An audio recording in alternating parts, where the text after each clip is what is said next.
delivering a joke. My wife says the same thing. She's Welcome, like, you need to one and change your all. tone or something whenever you say a joke or something. You need to change your tone. As you can hear, we have the jokesters back on the line to finish up their game. How are you guys doing tonight?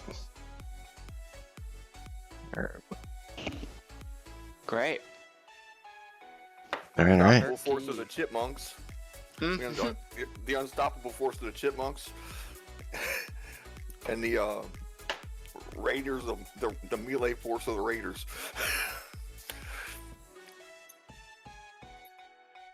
Great, crazy fun.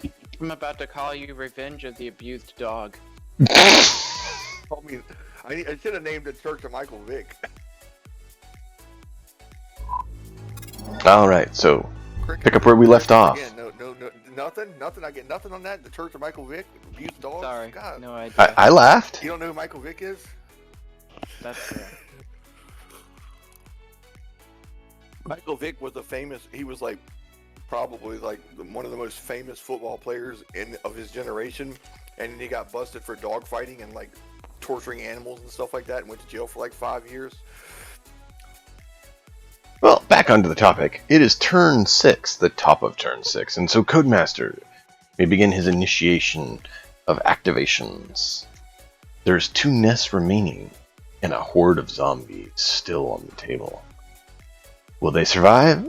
So far, they've done pretty well. They've definitely shown the resilience of zombies, but have done fairly well. Both teams have taken out a radiator. Both teams have taken out a nest. Both teams have taken out some rat zombies.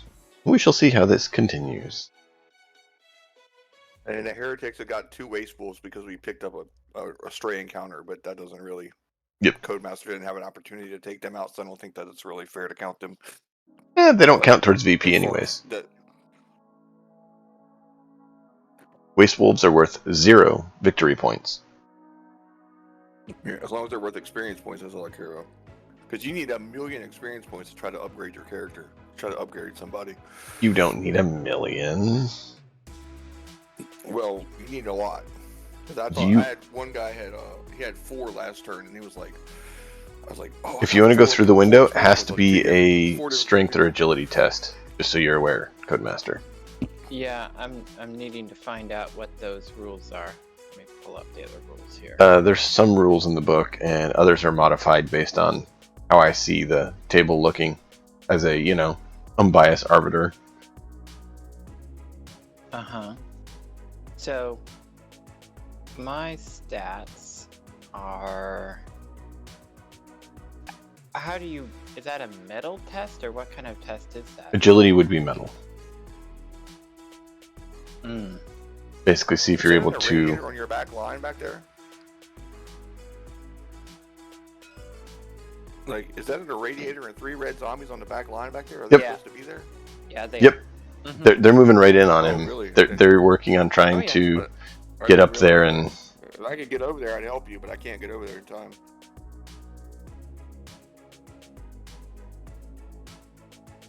Help get them off of you if I could get over there, but I can't get over there. Well, You're pretty well held up over there, man. You got 2 zombies on each of your guys on the corner. They took the nest out, so they don't gonna have to worry about more. But you have 2 radiators out and a bunch of zombies you've taken out, as well as a nest. So he's just over. I don't like him, but he doesn't. They're on his back line back there. That a radiator could really mess him up. If I had tried somebody free, my plasma rifle or something like that, I'd fire some shots to help him out. Because this is kind of a cooperative game, more than a versus game. it's technically supposed to be a versus in some ways because it's a skirmish game. But yeah, the scenarios have a aspect where you don't have to fight each other. Take out that nest. Yep. And Simon, being the analytical soldier he is going for it. He's Good going word, to analytical. activate first. Okay. So he's going to go straight through? Yep. He's all right. within 10 of it. You going to roll a strength, or are you going to roll agility? Keep in mind, I might have ideas for repercussions of either one, so choose what you want to do. Ah, I see. Okay. So, the idea of a strength check, an agility check makes sense to me. I would be jumping through the window. Yes. What does a strength check It means you're trying to plow through the wall. So I would think you should do it power armor. I think it just run right through that shit. Possibly. Because I mean, worst thing that can happen is you just take a damage roll. I mean, nobody's gonna hurt you in that power armor. I just try to run through the wall. Depends if the building comes down or not. No, come on now. One little wall. Yeah, but if the building comes down, the nest goes. Maybe. But you could use lose one of the chipmunks though. You definitely have an advantage to strength since you have your, power armor I have a strength. bonus to But, strength. It's my best shot. but, there is risk involved. There is risk involved. Alright, activating. And I'm giving you the strength option because you're wearing power armor. If it was Pierre's people, no offense, Pierre, but I wouldn't let you have that opportunity because your people would run into a stone wall. Your face would hurt. Right. I don't. Yeah, I wouldn't Activated. make it. I wouldn't make it through there.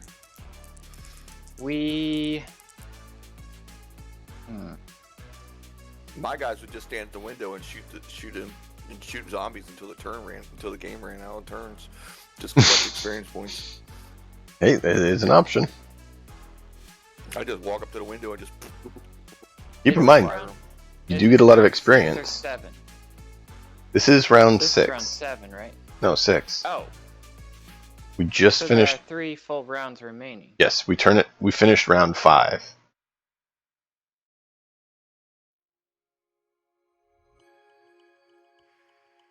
We'll do the agility test. Okay. I need a 4. Come on, give me 4. That's a 3! Why'd you roll it into the zombies? Sorry. Just saying, it's always a bad move. You roll a dice into something, it's always going to turn out to be a bad result. Is that a Watch. fact? See? Bounces off. It could have been something different. But you let it hit something and it always seems to, Pretty solid. be something different. And 8's like pretty solid 6. No, that's true. average. But it stops it rolling, so it doesn't actually wind up necessarily getting what it needs to be. So yeah, you wouldn't be able to make it through with that one. You'd have to try again. Activating Um, Alvin.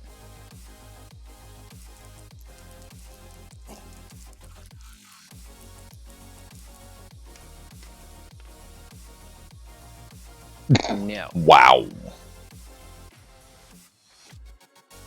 So he gets one shot. Armor jam. Yep. Gonna unjam my power armor. Dang it. Alright. I guess Theodore's gonna go. You failed, so I Yes. know, but it's Pure. Pierre's turn. But Yeah, Pure gets to activate. See what we got here, folks. Alright, so first off, we're gonna activate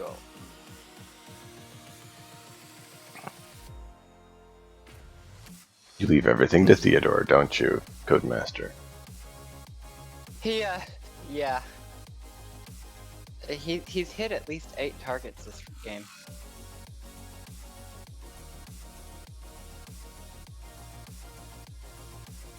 You looking to shoot one over there? Yeah, I think what I'm gonna do is I'm gonna Okay. activate the hierarch with the plasma rifle. And The shoot this fella right here. The irradiator is within range for you. If you want to, Is there take an a shot at irradiator? I him didn't minus see 1. it. Yeah, right there. Oh, he's blended in. Oh, I'll take a shot at him. Oh, I'm yeah. gonna activate the. I didn't see him right there. You're good. I thought I'd be nice and point it out. Yeah, Because that's your why you plasma got is the nice best plasma. chance to take him out.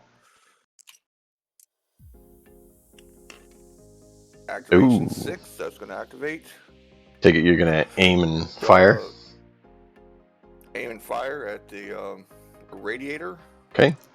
Concentrate 1 AP. What's Fire going 1 on? AP. Oh, that's E. Okay, that's E. Okay, E. Come on. What's going on here? Hold on. I'm having dice trouble. Hold on 1 second. I was hitting the wrong button, I think. E and R do very different things. They do actually. What is this? What is? It's not showing the roll. So that's a 7. 7. And you're at a -1. 7. But still, that means a +1. +2 because of range. Yep. +2 because of, yeah, okay, thank you. And then I have a range of 5, so that should hit. 6 + 7 is more than 10. That's a hit. Right.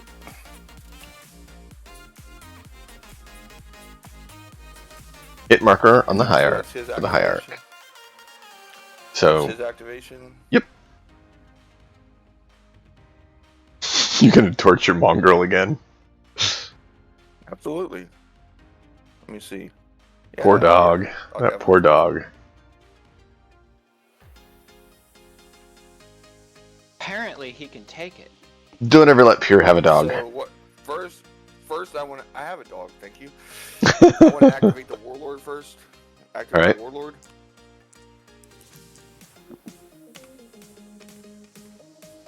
Succeed. Activates. So you see this feller right here?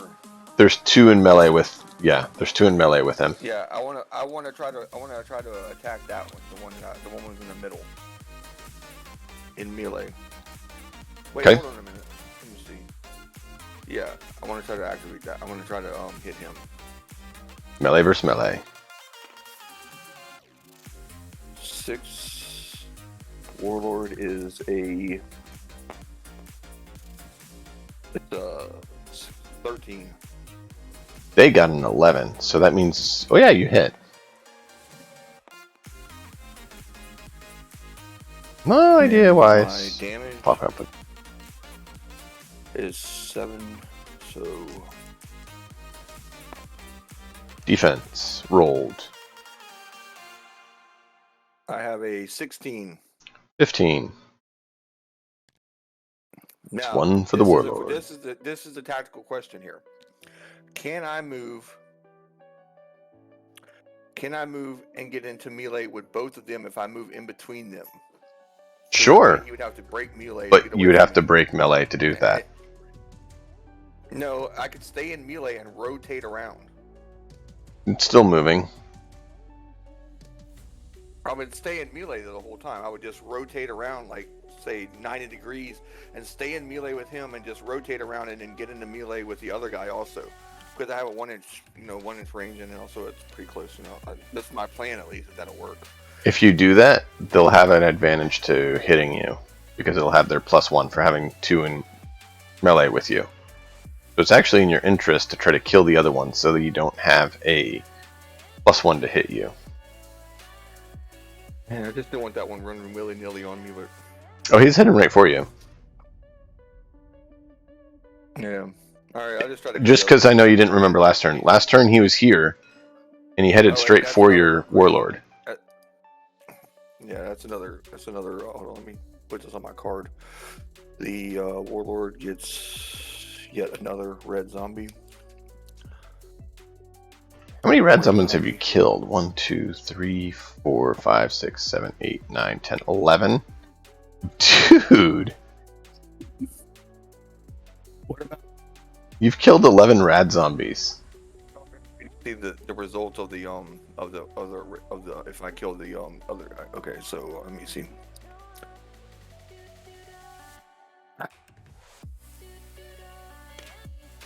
You probably really want the irradiator to go down. Yeah, but I don't have an opportunity to get him down at the moment. So No, that's the problem. Plus, he's not all that effective, really. I mean, hold on, Yeah. let me move this dice over here. I can roll it good. It's more the -1 to your defense roll that's harsh. So you're attacking that one?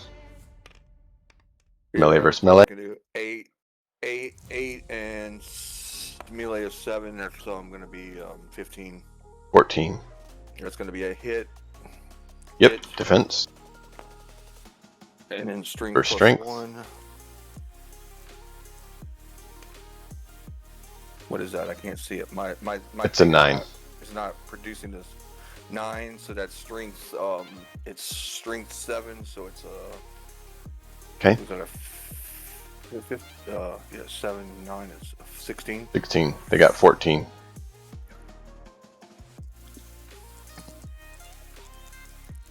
Oh look, your warlord's no longer in melee. He's about to be. Another red zombie for my warlord. Yep. And then you can activate your zealot, or your deadman, or your I'll activate the zealot now. high priest of Bob. What are you doing over there, Codemaster? That's the broiler. He's Right. He's the zealot. zealot. I was just mentioning the 3 people you have left And to activate, and I forgot the mongrel.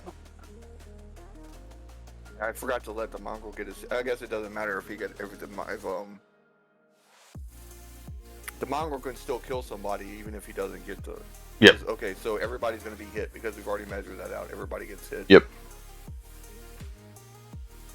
So plenty of tokens by all 4 of them. And then you have 1 additional move if you so wish, or 1 additional AP. And you're keeping track of your ammo, right? That's your 3rd or 4th one that you've fired? 1 from through the wall. 1, 2, 3. The 3rd. So you have what? 1 more shot? Yeah, 1 more shot, and Okay. I will waste my last shot on the radiator. I will turn and try to fire on him. I don't think you can fire that twice. Does it have burst fire rule? Oh, it does not. Okay, then I can't change weapons, so I will simply withdraw him. Okay.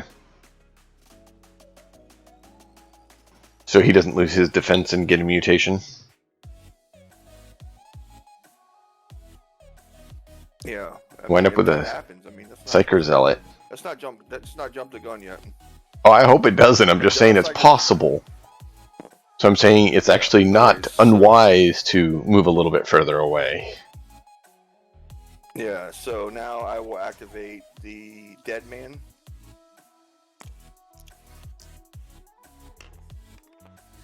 And the Dead Man has a melee, the Dead Man does not activate. He fails his activation, so he only gets 1 attack. He has a 9 melee. I'll attack one of them. Let's say I'll attack the one that's directly in front of me. Roger. That's going to be a crit, and it's going to be a 19. Yeah, I can't even beat that. I was getting over there roll, and it's like, yeah. Nope. 14's their max. Melee. So, wound. Defense versus strength. It's going to be a 6. It's going to be a 10. 9. Oh, did I finally get one? Yep. Ain't that something? So that means your, what's his name went down. Your guy killed one. Wait, you said you're Dead Man, right? Yeah, my Dead Man. Yeah. Yeah, Dead Man has gotten a couple down, I thought. Yeah, he's got 2 greens and 1 red. Yeah, that's what I thought. You want to try to take a swipe at the other one? Wait, I only have 2 greens over here. I must have mistyped that. Okay, I have 1 green and 1 red. That's all I must have got, because I only have 2 greens dead over here, and you've been putting them over here, yeah. Miles over here. Yep. I must have accidentally mistyped that. Sorry about that. It's alright. No, that's part of having them there, is we can track. Alright, so the High Priest of Bob is about to activate. Did your Dead Man fail activation or succeed? He failed activation. Okay, so then Codemaster would finish. Okay, I'm sorry. It goes back to Codemaster. You're good. But before that, we'd actually need to, since your mongrel still has to go, we got to see if he dies before he gets to go, and if the zombies die. So we need to do that quickly. So it goes at the end of the activation instead of the end of the turn. Okay. Mm-hmm. Okay, so let's start off with the radiator.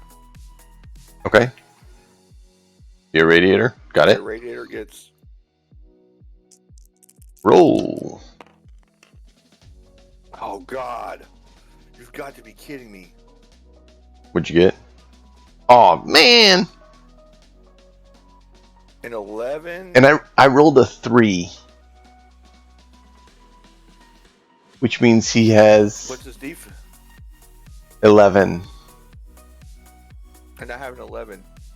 Defense always wins if it's tie, unfortunately. That's why I'm saying literally 1 point more, and that would have been a kill. How did I roll snake eyes on a D10 and a D6? That's No kidding. not good. I want to use my my mulligan. Whew. Alright. You want to roll for the flame? Yeah, of course.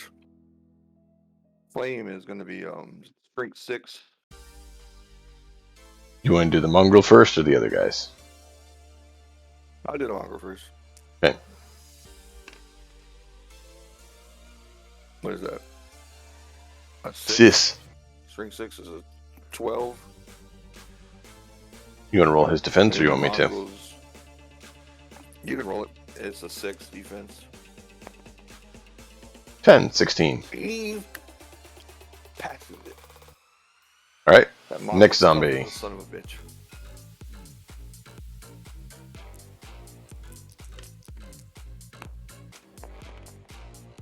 A 8. 1. I am rolling like a champ tonight. What was your total? 7. Okay. That one's fine. Next He's one. on fire.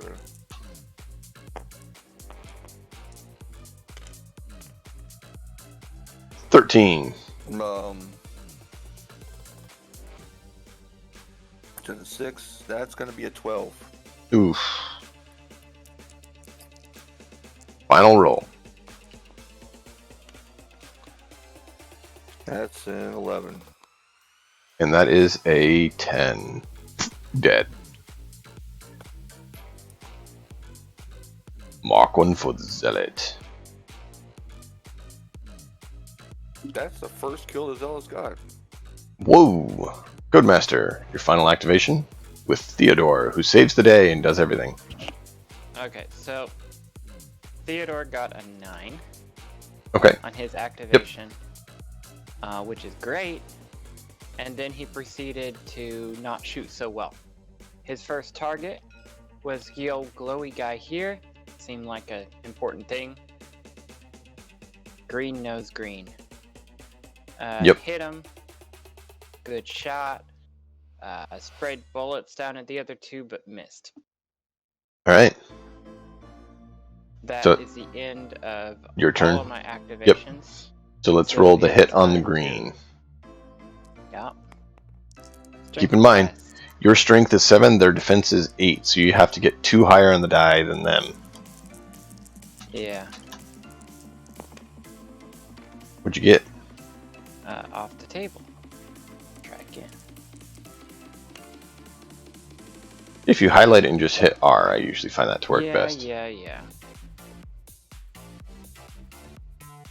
Except it loses the highlight while it's rotating unless your mouse stays on it. I like to spin it several times. Oh, no. What you do, here, watch. You highlight it. You see where my cursor is? Not anywhere near it. And then you just hit it. Interesting. Just mash R a few times. That's what I do. I mash R 3 times. Highlight. Smash. But he rolled a 3 and he needed a 5, so. Yep. So no wound. Unless you want to re-roll, unless you want to re-roll it because you had It bad was a rolling 3. practices. You want to re-roll it because you had bad rolling procedures. He does have bad rolling procedures. We'll try to fix those. Alright. Moving on. I can't kill anything. Back to pure. You have the High Priest of Bob and the Mongrel.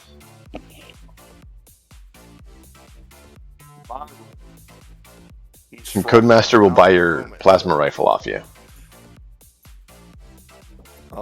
It's not for sale. Can you loot it off your I may not corpse? be asking.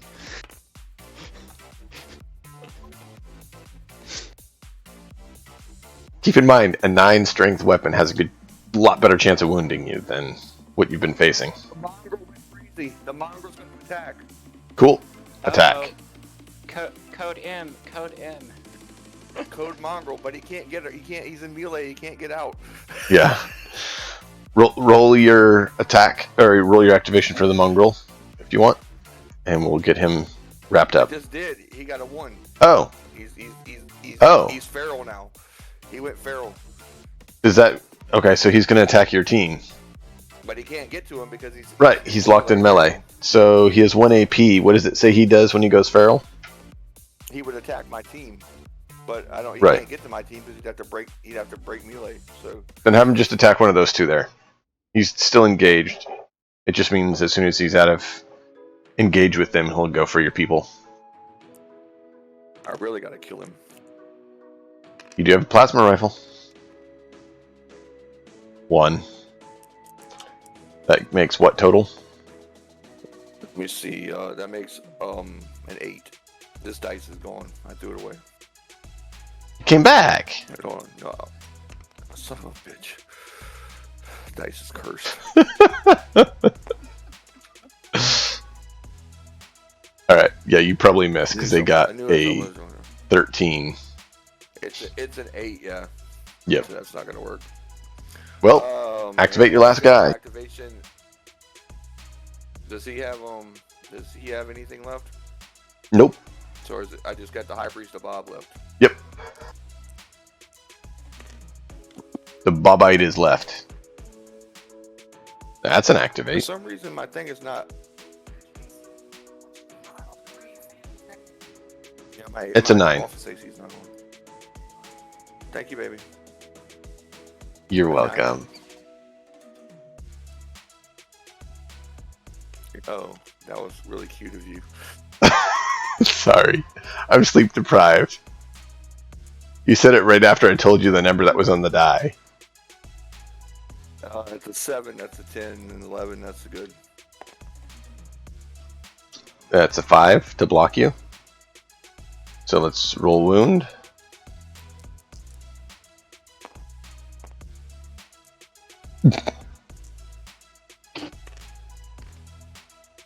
Eight. Maniac with the Slaughter Blade is strength 1 plus 6 plus 10 is a 17. 8. No, 16, I'm sorry. So you got double. Yeah, that one's dead. Next. You want to attack the last one, I take it? Is there 2 of them by me? Yeah.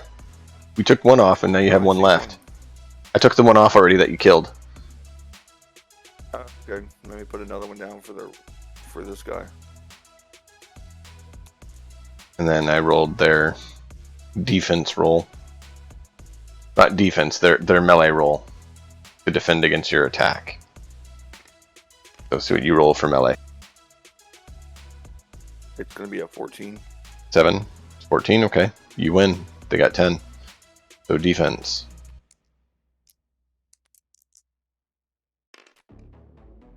Ooh, another 16. Nice. They got a 14. Another one for Bob. I would be feeling good about myself if I didn't have another Bobite. if I didn't have a rabid mongrel on the other side of the board. Well, you know, you gotta have some adventures, right? Alright, let's see about them generating some more. And a 6 for Codemaster! Look at the pile of critters I killed over here. Codemaster gets another Irradiator. Really? And Not like you that. get another Rad Zombie on your side.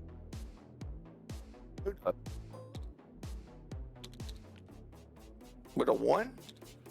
Yep, just one Rad Zombie. D3 Rad Zombies. On who's? You. Your nest, Pure, got one Rad Zombie this turn. And Codemaster's Rad Nest got an Irradiator. Oh, okay, I thought you were calling a rad zombie and a radiator. I was like, that's Nope. not cool. Nope. You got the Irradiator, you got the Rad Zombie. So the Rad Zombie is going to go and attack. The Rad Zombies, of course, are still going to attack. And attack. The Irradiator is going to go ahead and burst, because, you know, he likes giving his acceptance to, you know, He all. wants to give his seed to the world. Pretty much. So, luckily for you, only your warlord is affected. Lucky for me, only my warlord, my 126 point model, 130 Hey, point it's a model. lot better than it being everyone else in your party, or multiple people. I'm saying it's luckily just one. Yeah. Do I have any point models that low? That's my highest point model. Yeah. Oh, yeah, standard power armor is only worth 50. Yeah. Yeah, you're slightly above my two sidekicks. Well, That's why I couldn't have many people in my team. I suggest you get some slaughter blades and start getting it hot. All right.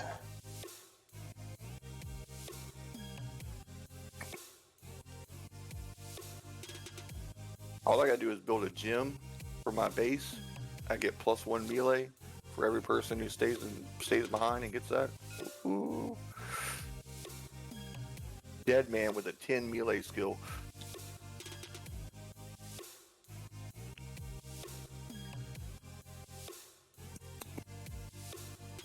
Check the rules and make sure that it's all fine. It probably will work out that way, but there are some limits. Couldn't give it to the dead man anyway. He's already got a 9. I mean, why give him a 10? Because you like the idea. True enough, I do like the idea, but if he had Fury of Blows or something like that, where he could hit several times in one attack, you know, that would be different, you know. But he doesn't have those skills. Oh, but he does have Gung Ho. Down, he gets a whole lot of that used it. I think he takes an AP for him to do his special as well. Sounds like my bacon is saved.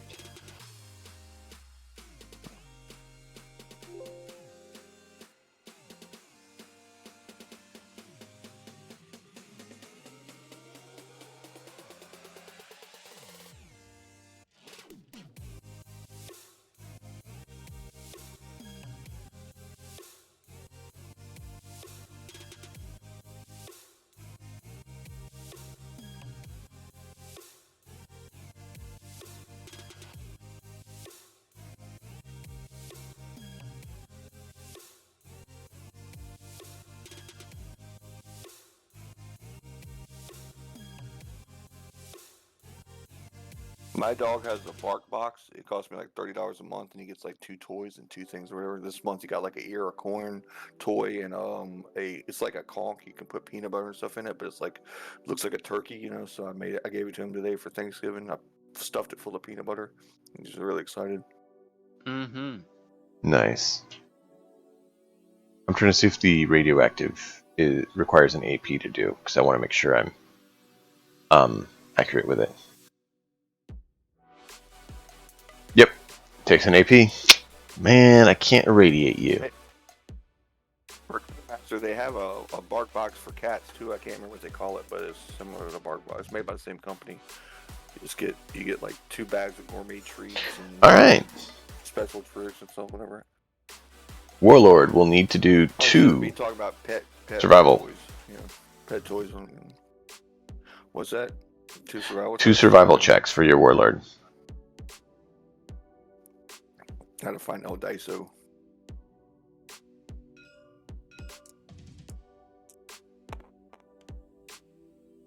I think that's actually a success for you. 7. That's a success.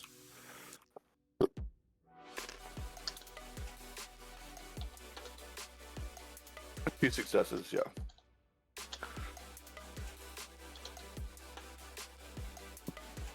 It was fortunate it was my warlord because Metal, yeah. He has the best chance of surviving because it's a metal test.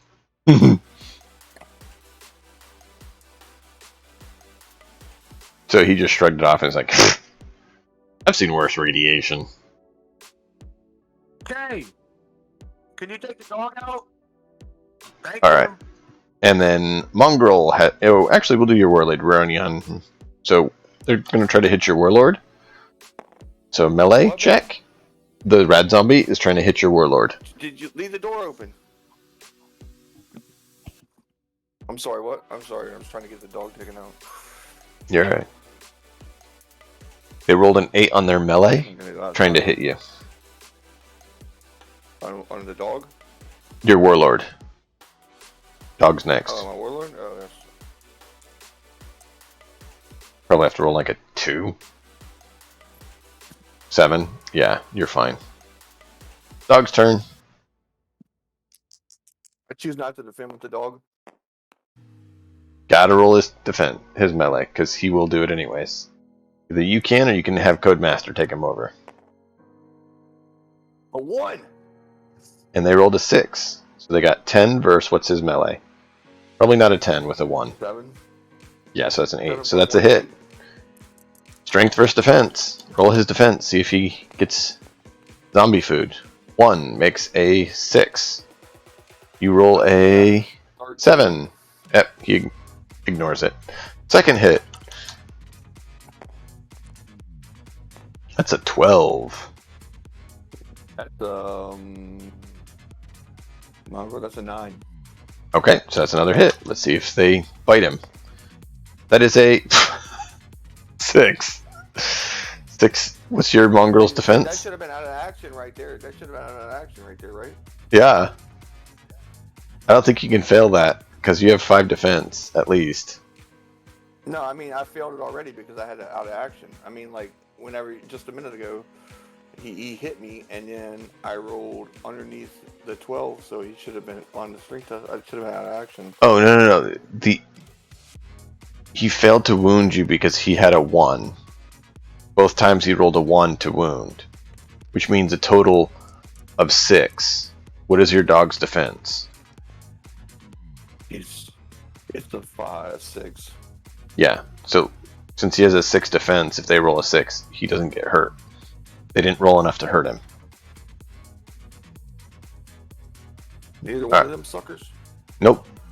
They both rolled a 1 on their strength versus defense roll to wound. Alright, dead man.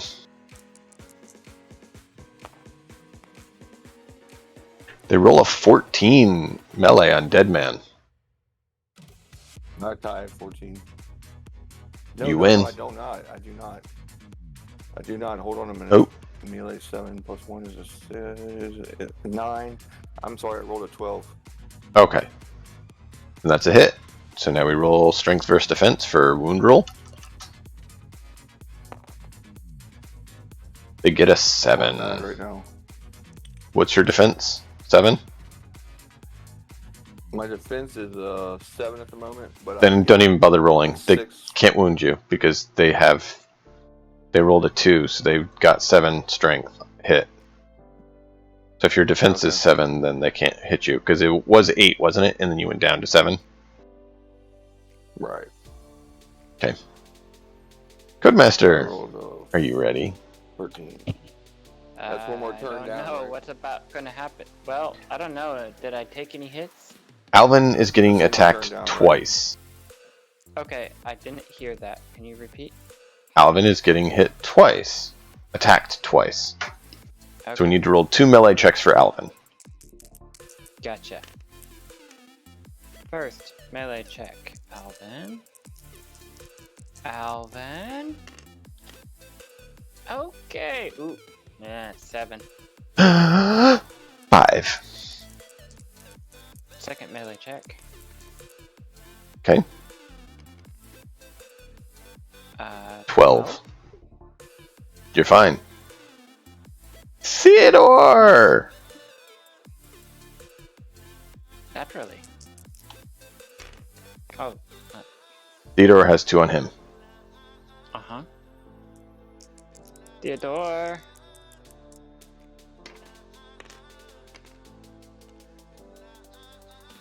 Is that it is an 8. Nice. 13. Yep, you're fine. Second.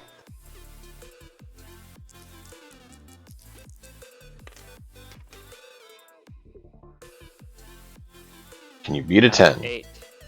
Oh, Nope. that's a hit. See if they wound. Defense roll. Alright. Give me a d6, please.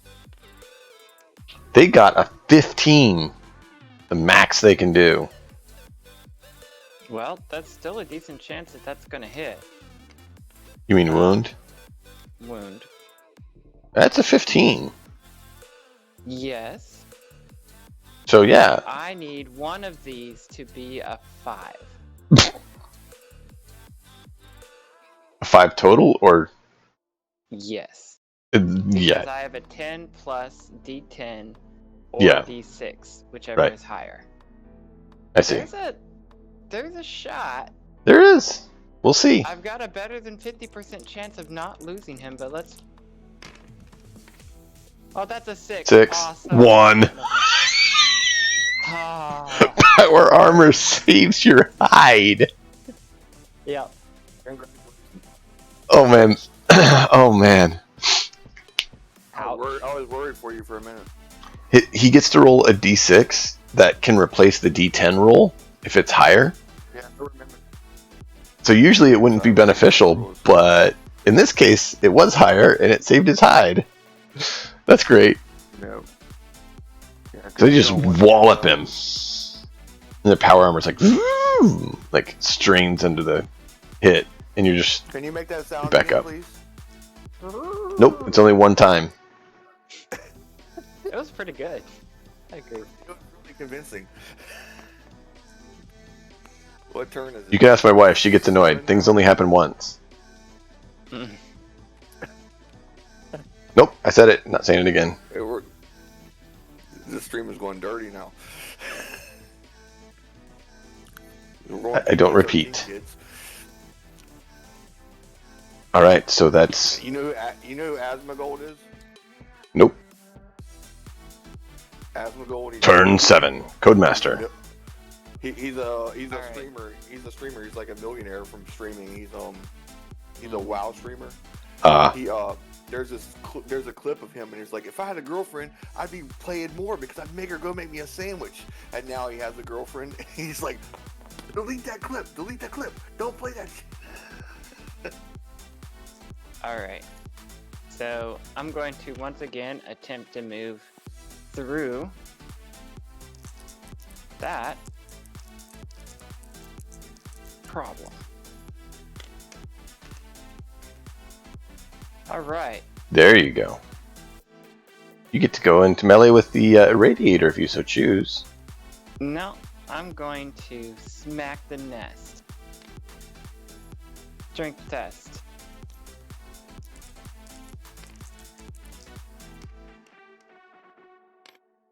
Alright, 13. That passes. The radiator might be trouble. Alright. Theodore, Mm-hmm. let's activate you.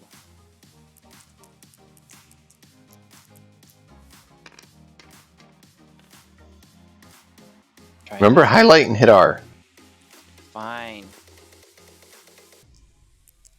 It just means you don't have to worry about him going off the table. Alright, 10. There we go. You activate. I'm gonna bash at the, He's not in melee with you. Oh, can I shoot at him then? Yeah, shoot him melee. I don't know if you can shoot while you're in melee or not. I think so. I guess Or I maybe have to break through these fools. Yeah, have to you pass might. a strength test to get away from each one of them. A strength or it's a strength or agility test, which is a metal test. Yeah, I can beat their strength pretty well. I would rather just punch them. Well, it's probably more likely to occur than knocking him out. Melee. I don't know. Let's see what melee's like. We've tried guns, right? Alright, little guys. Let's punch them. Melee. 5+5. And that's a 10. 15 melee. Okay. They can't beat that even if they roll a 10 because they only have a 4. And the second one's also at 10. So that's to Alright. wound. No. 10. No? Oh. Yes. Oh, melee works differently than... Yes. You immediately do the wound check in melee. So that Oh. 10 would be to wound. So you add that to Then- your strength. Yeah, goodbye. They got a 16 on their defense. Really? Yeah. I got a 10 and I just killed it. They have a 7. What's your strength? 7. There you go. It's even. Wow. Alright, well, second guy. Yep. Let me mark a kill before I move on. Good job, Teddy. Yay! Kill Got a for- 14 melee. What do you get? Oh, shit. 14 melee. No, 7.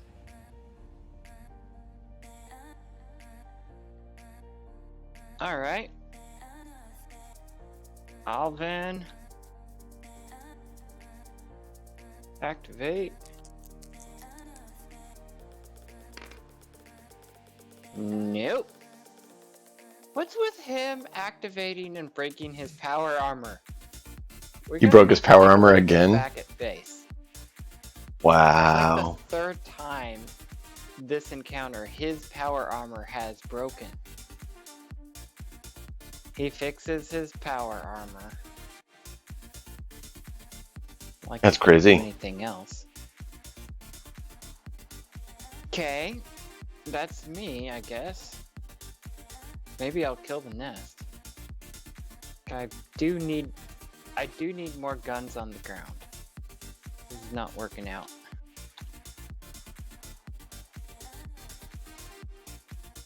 But they are pretty sturdy, folks.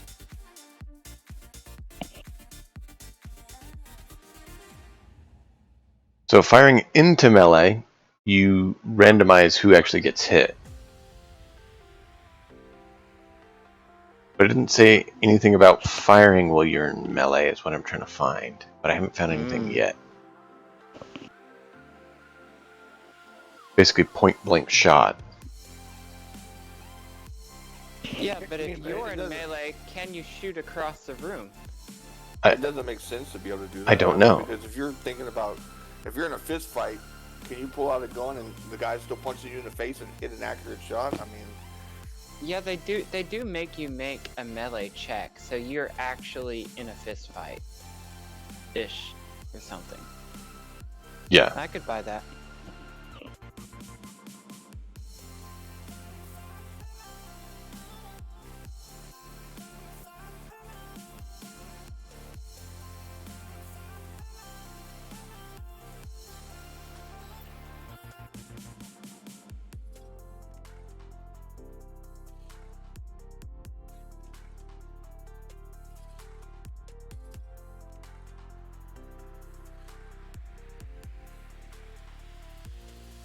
Okay.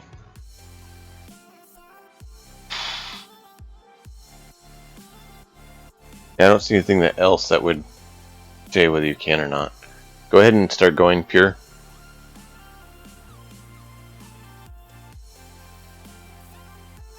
Since, you know, Alvin can't shoot worth beans. Worth beans. That's a unique thing. Well, I mean, how much is beans worth?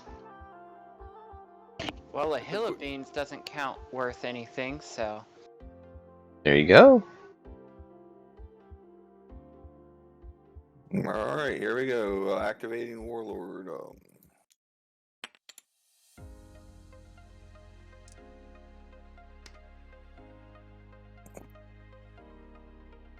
Activation. So I will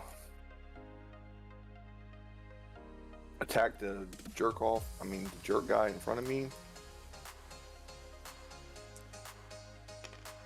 Sounds reasonable. It's going to be a 12. They roll a 10. Do you hit? Wound? Hit. Strength.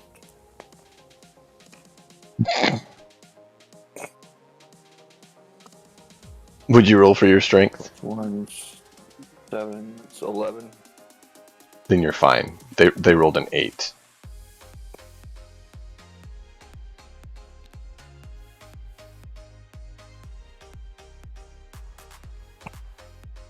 You want to charge the irradiator or a zombie? Yeah, I want to charge the irradiator. It will mean you Go ahead, can't move for me. shoot him I can't stand. with the plasma without risking hitting your warlord. Good point. You can charge the other zombie there if you want. I thought as long as you had line of sight. Oh, I know what. I have a spear, so I have 1 inch range, so I'll just move within 1 inch, and that's not going to count as melee combat, so I can still shoot him. Or am I wrong? I think so. That's one of those. I You think I'm wrong, or you think haven't seen it clearly stated one as of those either gray way. areas. Yeah. We'll go with it for now.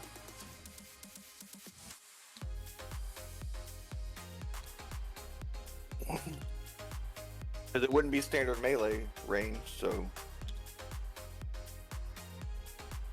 like once I withdraw my spear, he's no longer in melee with me, Right. and I can still get a shot. Which is if I don't that's the awkward part. So yeah, we'll go with it for now because I haven't seen a rule to clearly state otherwise. So yes. Oh, that's going to be a 15.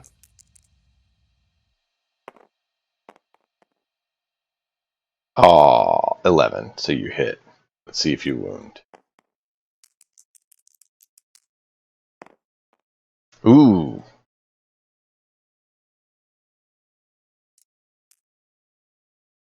What'd you get?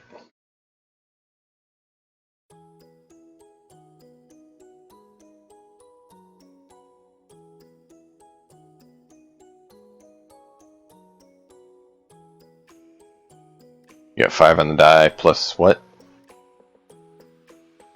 6 plus 1 for the spear, 7. 12. Okay.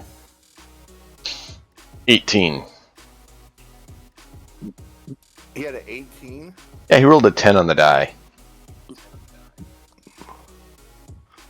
Well, my. What a stout little boy.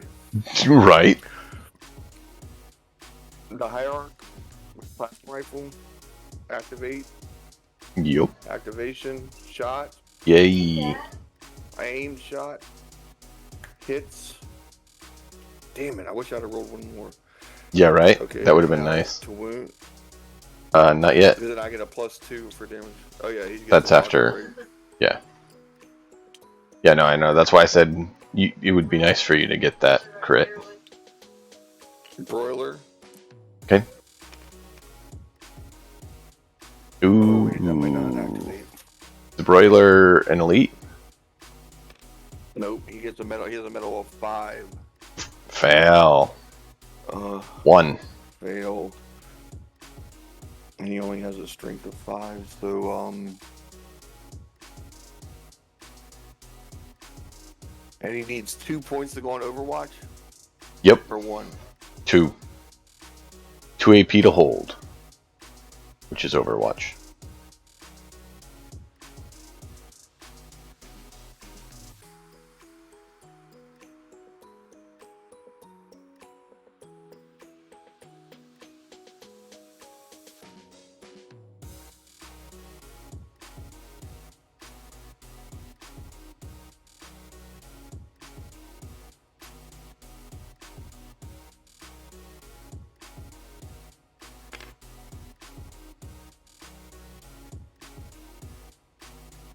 Dead man. You failed activation? I failed activation. So does he have anything to activate? No, but you need to roll the wound on the irradiator for your hierarch. So you have a 9 strength versus defense 8. So if you roll the same thing or better on the die, you win. I rolled a 10. Rolled a 1. Mark another one down for him. That plasma rifle is coming in mighty handy. Right? After, I wish I had that flamer. Hmm? You remember your statement that you wish you'd gotten the flamer that the other guy did? I think you're yeah. backtracking on that statement a little bit right about now. Yeah, I think I could probably sell his assault rifle that I have. You know, like, because it's not. I'm not going to use it. I was worried about the. You can put it on the someone liability of else. The plasma rifle. All right. As long as it's not a mercenary, be... sure. As long as it's not a Which one? mercenary, you can take the gun off him and put it on one of your other members. You can't take weapons away from a mercenary. Once you give gear to a mercenary, it's theirs. But any other member of your party are just teammates, and you can cycle equipment around on them.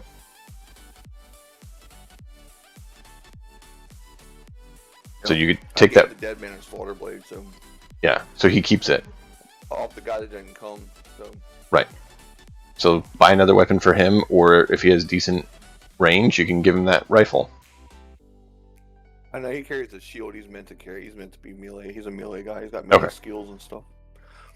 Well, you can always hire up another range person if you wanted. Yep. If I get the barter script correct on this one. I have the dead. Does he have any more guys to activate? No, Codemaster's done. So Deadman Codemaster's done. and High Priest of Bob and Mongrel. We still need to do Mongrel. You gonna get the Mongrel out of the way?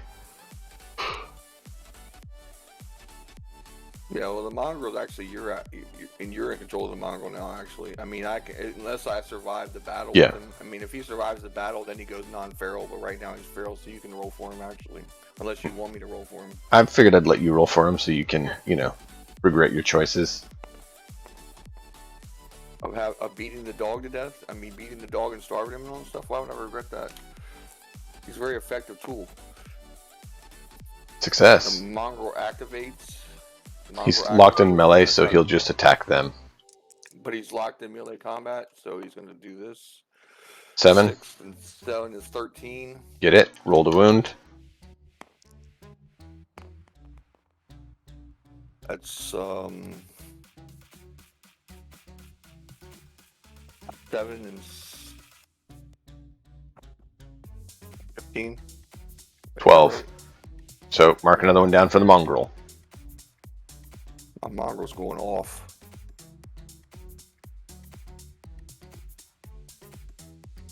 And now he still has an AP to attack the other one. Yep. And only one more turn to survive. I think I'll just put the Warlord on him and hold him off and let him get the experience points. That could work.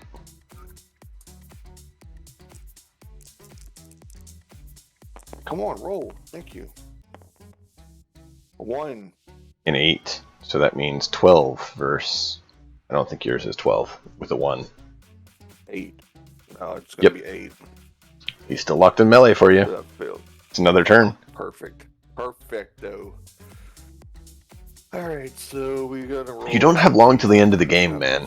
Who needs more experience points? Next turn's last turn. Next turn's last turn. So if he makes it, he makes it. Yeah, let's go Dead Man first. Alright. Activation. Dead Man is good. Melee of 6. He activates, so he's gonna get 2 attacks on the red zombie. First attack. Yep. It's gonna be 14. 8. To wound. 9. Strength. 6 plus 2 is 8. You got strength 8? Yep. You rolled an 8 total? No, 8 total with the skill. Oh. So you have 8 strength, and then you're doing your roll. Okay. No, I have 6 strength plus 1. No, I have 5 strength, plus 1 is 6, plus 2 for on the dice makes it 8 total. Okay, so second attack. Should hit. You got a 6. Yeah, it's 8, 8, 16 plus 1 is 17. A wound. Come on, baby, give me something good. That's 7. 13. 13. You just did it. Another one for Dead Man. Dead Man's free. Now High Priest of Bob has nothing to do unless he wants to go try to kill steal the Irradiator. Excuse me? There's an Irradiator in the nest that's closest to High Priest of Bob. He can go try to kill steal if he wants. Codemaster, you want some help, or you gonna shoot me if I come over there? You don't know? I don't know. Have we even interacted? I suppose we've heard Nope. some awesome gunfire. You both have heard some gunfire and some screams and stuff, but Alright, neither well, of you have engaged. I'm gonna role play this and do what I should do as a raider. So I'm gonna role play this and I'm gonna go full tilt. Activation on the maniac is now he didn't activate. He gets 1 move of 6 inches. He was right there. Yep. So move him.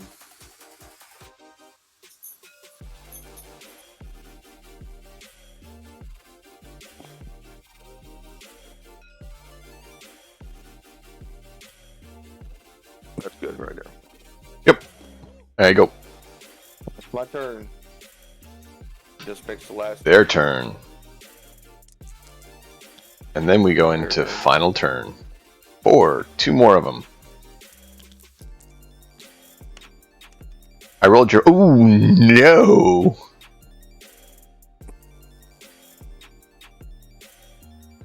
Another radiator in my last turn. Ain't that a bitch? Well, I mean, that means your plasma guy might get another irradiator under his belt. Keep in mind, they're worth more XP. So he's been raking in the XP heavy. Who's got the most XP? Let me see the card.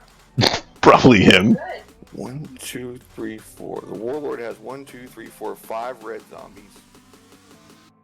The Elite has 2 green zombies, 2 red, and a Wonder Wolf.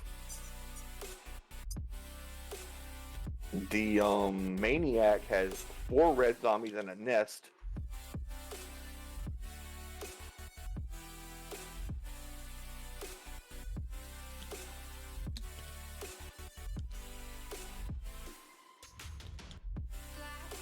Hey, Codemaster, let's see what you can do. Alright.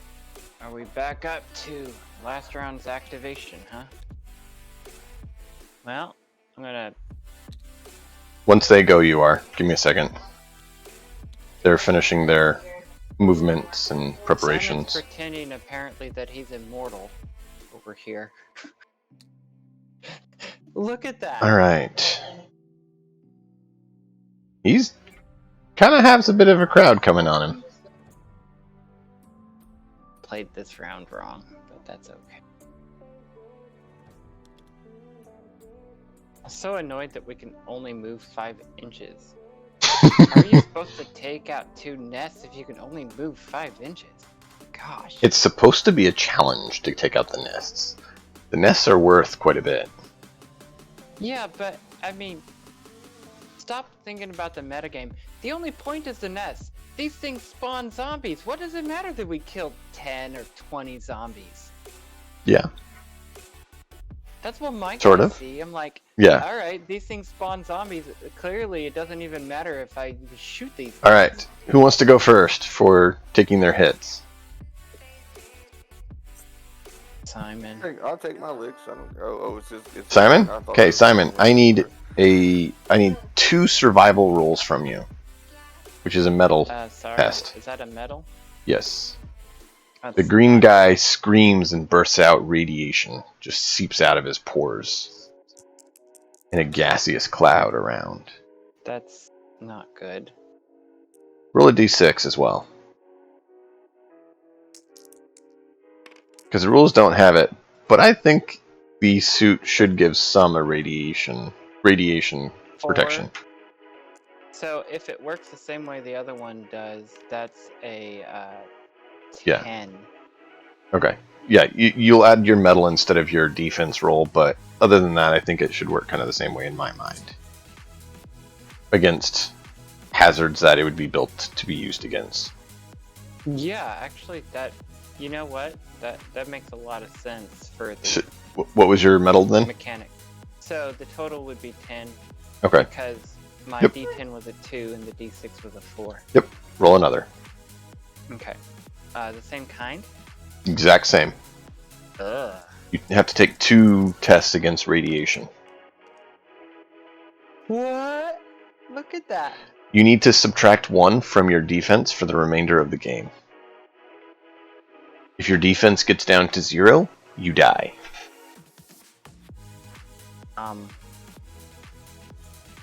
Okay. Alright. Now we have 2 hits coming in on him. By the way, what does remainder of the game mean? This game? This? Yes. The scenario.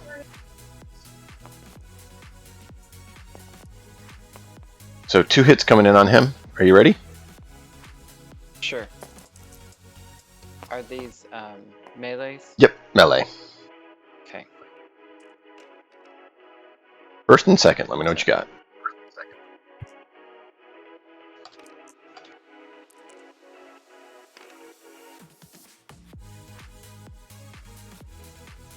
Six. Oop, okay, that's a hit then, because they got 11. So strength. 13. Your defense is 13? Okay, so this one goes to that. So this is a defense 18. Yep. Okay. They got 15 on their strength. Ew. Roll the 10. Okay. Second melee. Should be able to defend this one. Yep. That 7. is a 11 melee. They did 7. Okay. Alright. Same thing you need to do on Theodore. 2 survival. And then 1 melee test, actually, not 2. So he does his bursty thing twice. No, that was 2 different green ones that did it. One over by Simon and one by Theodore. Okay. You Whatever. gotta clean your plate, man. You gotta clean the plate. I don't know if that's a term y'all use in Warhammer. You good? Warhammer. 10. Yep, one more.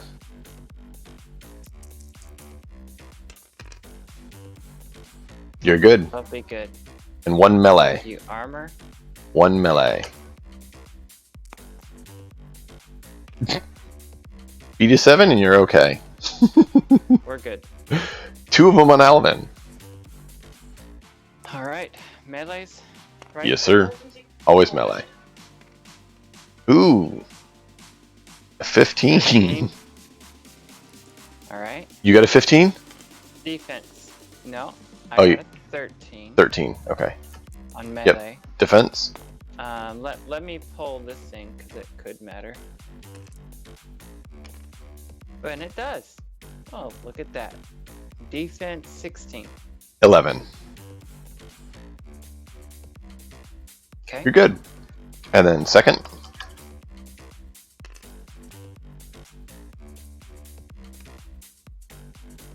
I'm good. 15. Yeah, you're fine. Alright, back on the other side of the world, we have the Warlord and the Mongrel. Who do you want to go first? Pure? That guy within 1 inch? Let me see. You have the Irradiator who's going to burst for you. Except he can't since he showed up this round. And then you have the Rad Zombie who was there last turn that charged you. What I'm saying is that rad zombie within 1 inch of me, so I can stick him with my spear. I want to poke him. Oh, no, that Rad Zombie is attacking you. That rad zombie charged your warlord. So the rad zombie is attacking your mongrel and your warlord. We're ending round 7. Turn 7.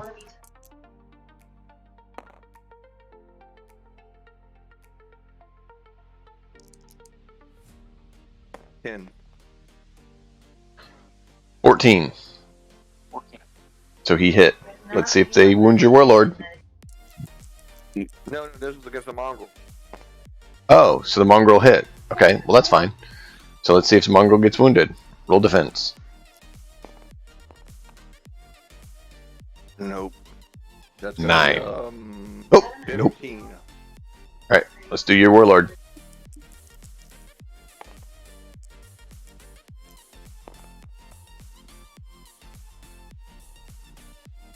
That'd be a 13. Right? Yeah, 13. 14. Warlord hit. Roll wound.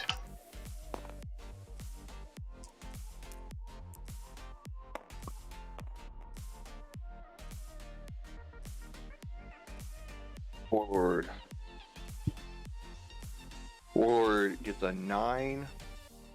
Plus his armor is a 1.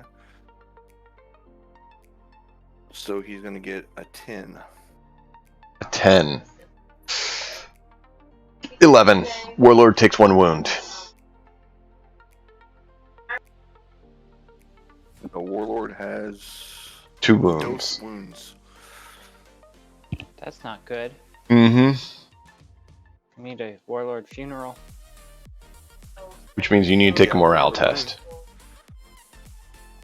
Oh You no, have he has 3 he has wounds? no, he took 1 wound, but he has unfazed. Oh. Okay, so you ignore morale. It's fine. Ignore morale, yeah. That's alright. I didn't know otherwise, so. Alright. No, I mean, how would you know? I mean, I have the character sheet over here. On Yep, my desk. that's part of why I let you do the mongrel. Okay, so Turn what else 8. is left? Nothing, huh? Codemaster activates. Turn 8. Oh man. Am I gonna make it? Do you have to clean I'm your not plate? dead yet. Let's find out. Can you kill it? Some more irradiators before it's over.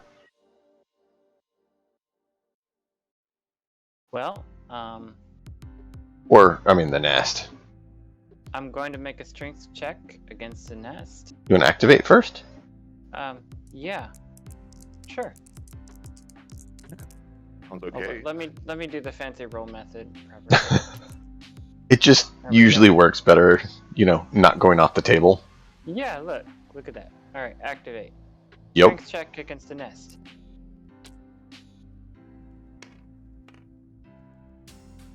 And it's hit. And Nest down, nest down. Good job. are there 2 guys engaged in melee with me? Yep. All right, I'm gonna try to push them away.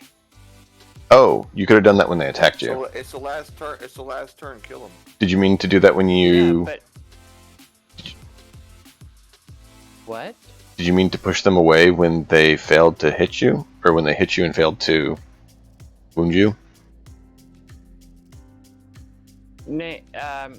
I didn't say that. Okay. And I'm aware of that rule, so I'm Okay. not going to. So you're try trying to retroactive it. disengage? Is that what you're trying to do? Well, okay. So we had this question before. There's no rule against trying to shoot. I Even don't know. No, yeah, we did talk about it. There's Yeah. no thing that says you can shoot in melee. In fact, usually it's that you can't. They talk about shooting into melee. If you're outside the melee, shooting into a melee, that is random who you hit. Now, the cumulative chance of kicking both away and shooting this guy is pretty low. All right. You can roll a strength check to disengage from them. And then shoot the other guy if you want. Or you can go ahead and punch one of them. Yeah, I'll just punch one. How would you do that? How would you push 2 away with only 1 action point left and then still do it? I thought you had to spend Disengage is I'm not disengage. second guessing. I'm not. Disengage doesn't take action. an action point.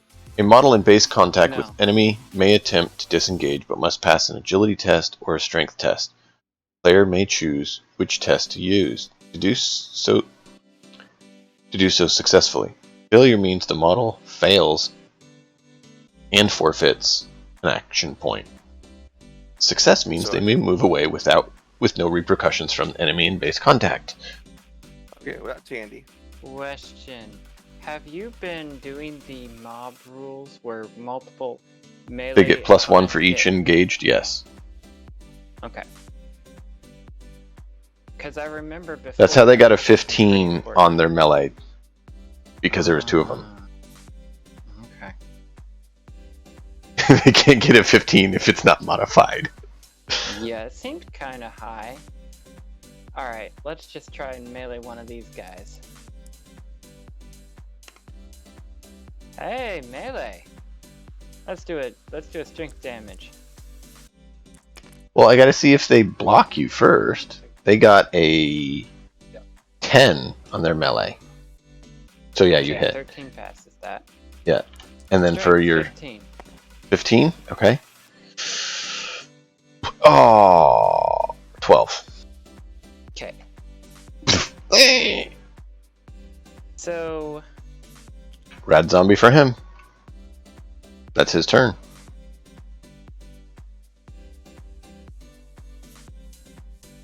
So that's a nest and a zombie for him. Uh-huh. Not bad. Alright, Theodore. He's engaged in melee by 1.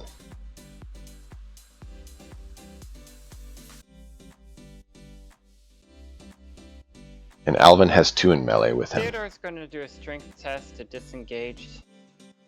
Activate first, probably. Gonna activate. So do you have to disengage from each model or just from one? Each model.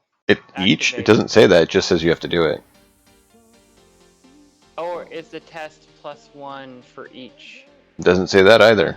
I mean, you should have a okay. Well, that's fine. But it seems like you should have a penalty. I mean, if you're getting attacked by 3 guys, you know, it just makes sense. But I'm not disagreeing. I like to exploit the rules. All right, strength.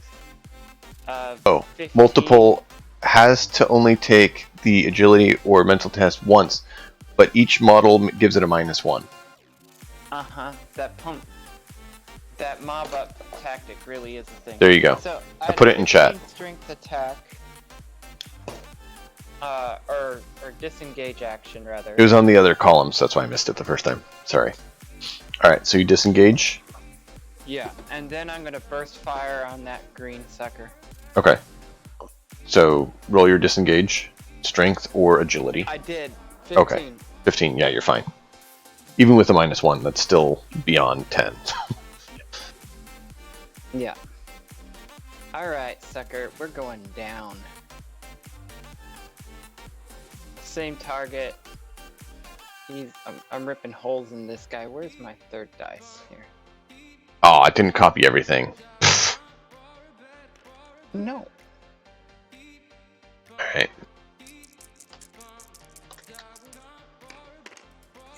You putting all shots on him? Yeah. Only one of them hits. Dang it. Alright. 1 hit. That's 2 jams, right? Which that was your first that hit, so your second jammed. Oh. Right? Yeah, I forgot that you're supposed to roll in order. It rolled simultaneously, guys. I don't know what you want to say. I don't know either.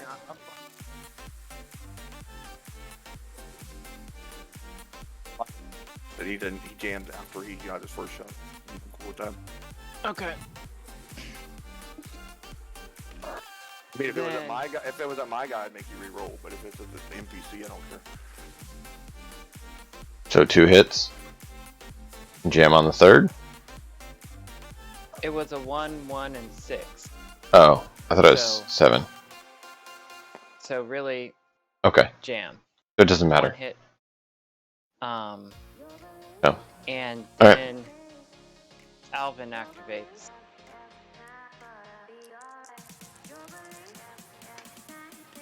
Come on, man.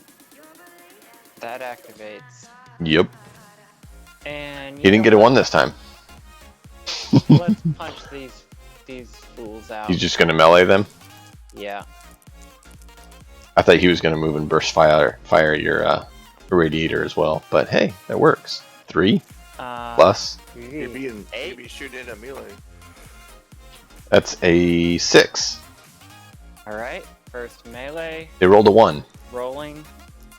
So defense. They get a 15. 8.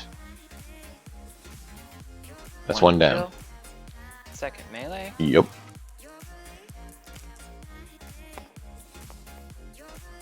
Ooh. 11. Yes. 11. Okay, so you tied. Yeah, they got a 7 on the die. Alright, that's your turn? Yeah. Alright, tally up what you got. And let's roll damage on. Oh, yeah, right. Yep. 13 damage. Or wound. 12. Oh. Yeah. It paid off. Oh, that was so close. 1 point, dude. 1 point. I think he killed both of the irradiators, right? I don't know. I'm pretty sure. You didn't. I wasn't sure I was keeping track of it early on. Uh-oh. Then you're gonna have to go back and watch the whole game. Do you have it available? Yeah. It automatically archives on Twitch, and then I'll move it out to I'll find YouTube it. later. I mean, you only have to look for, Game 5. Just the older one. Because tonight's Game 5 too. I just need to name it Part 2. And didn't. Alright. Pure. Your final round. What do you want to do? Are you going to get another irradiator down or not? Warlord and Mongrel are both in melee. Is the Warlord within 1 inch of the radiator? I don't think so. Let me look. I thought the radiator attacked him this turn. Oh no. No, last turn. So This is a different one. No, 1.7. Just out of reach of the Warlord. He needs a base. Just janky ass measuring. Why can't I see your previous videos? Yeah, click videos. That's to the back foot, man. That's to the back foot. Turn him more. Turn him more. Where his front foot's facing me. 1.8. You got another 0.1 inch away. Yeah. Can we keep turning him? I want you to turn him so he gets to be 1 inch. He won't get 1 inch. He's not big enough.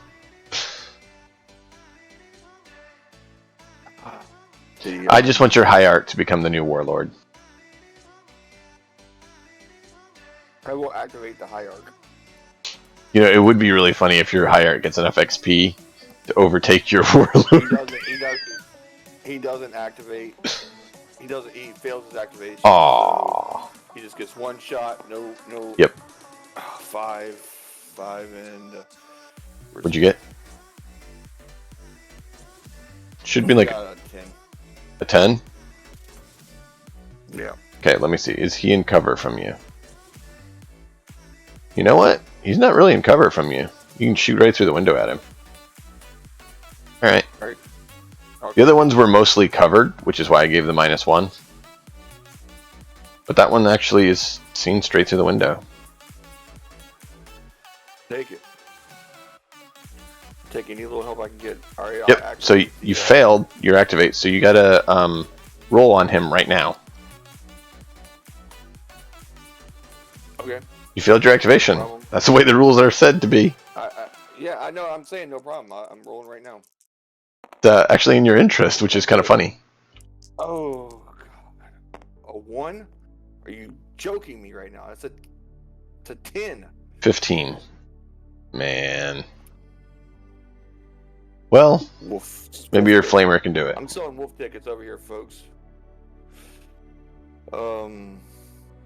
We can activate your mongrel. Let him charge your warlord and take him out. Will not. I can't activate the mongrel right now. Well, the mongrel has to activate sometime this turn. I'll activate the mongrel then. He activates. Yep. 2 AP. Melee the zombie. He gets a 9. Nope. They got a 11. Next attack. Out of a gun. 7. That's a hit. 14. Roll the damage. Damage is a 9. 9 total? Yep. Okay, so fail. Still locked in melee.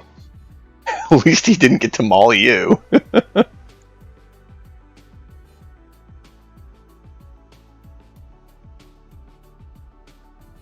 Reader, Jesus. Let's see. Alright. Will you activate the broiler? Sure. 10, He activate. activates.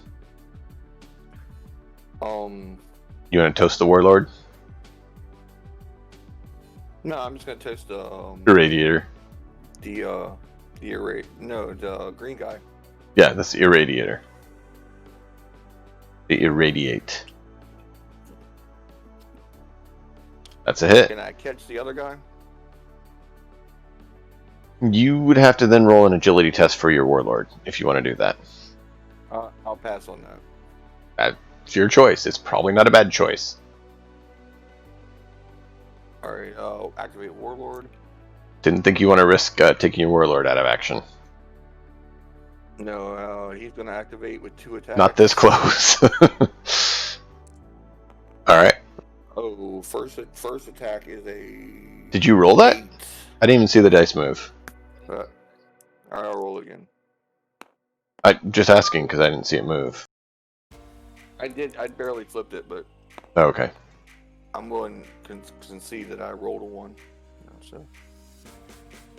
Alright, so you got what But total? I'll take a 7 plus 4 is that's 11. 9. Roll your damage.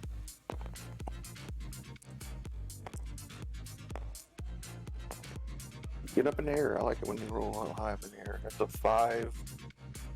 Warlord has a strength of 6 plus 1 is 7. 5 is 12. 11. Just barely took him out. It's another one for the warlord. Does he want to charge the irradiator and see if he gets the kill, or does he want to leave it for the hierarch? He absolutely wants to charge. He absolutely wants to change the irradiator. I figured you were. The hierarch already. Yep. You don't want to rely on the flamer to take him out. No. Roll.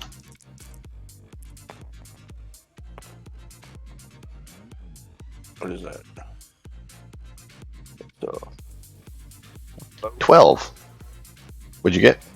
4 plus. I got a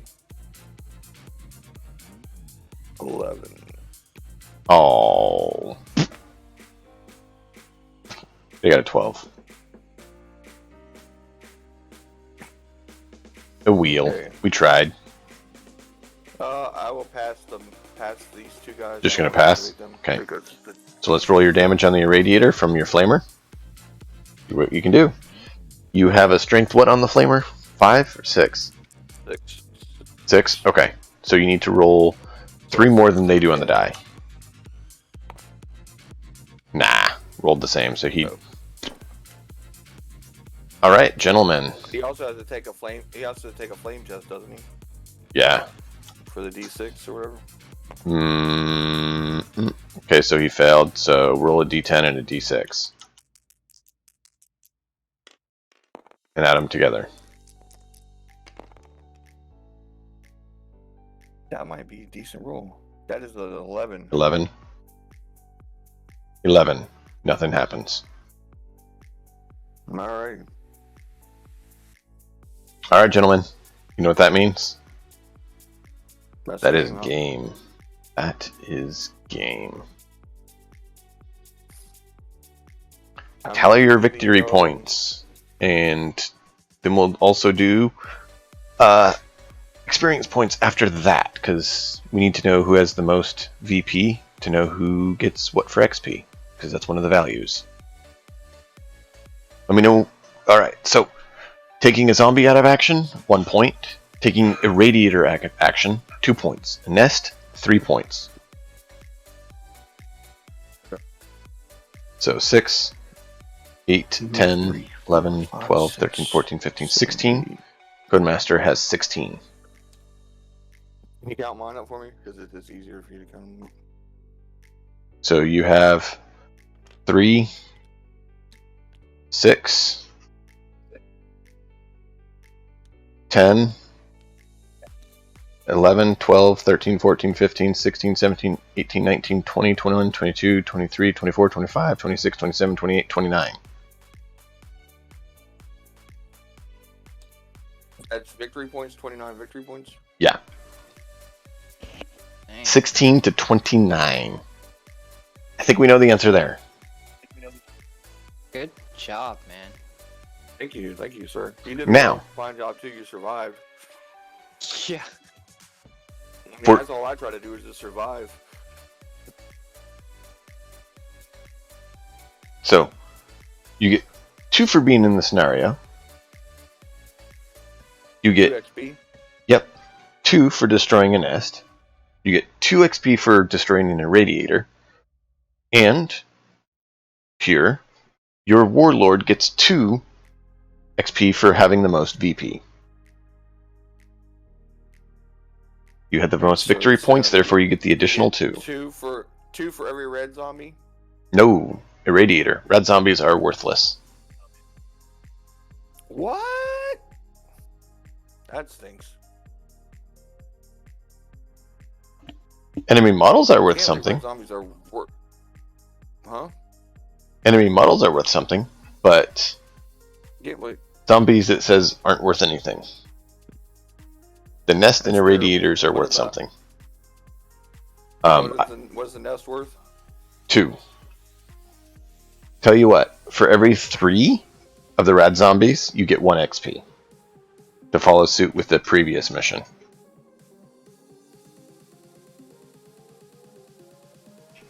So if you got 2, 0 XP, but if you got 3, 1 XP. So for every 3 And zombie kills, what about the waste wolves? Do they get anything for killing waste wolves? they weren't actually part of the scenario. Let me look if they say you do or not. I mean, I thought I was gonna rack up.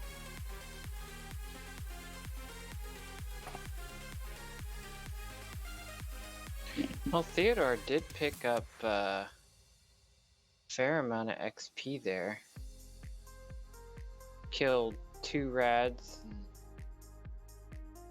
See. He got 7 XP. 2 XP plus 2 for the victory point, 6 equals 4. 4 gets 4 is going to equal 8. Plus 4.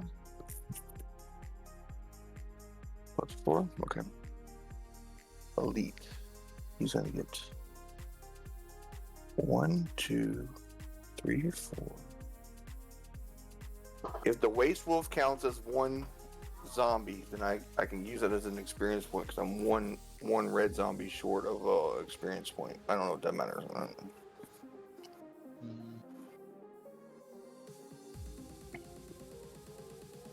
Each waste wolf was worth 1 XP. It says that. Wow. I just had to check. 1 XP. Okay. A model may never gain more than +5 experience points for killing creatures in a single scenario. He got 5, so. That's good, because I got exactly 5 for killing creatures in this scenario.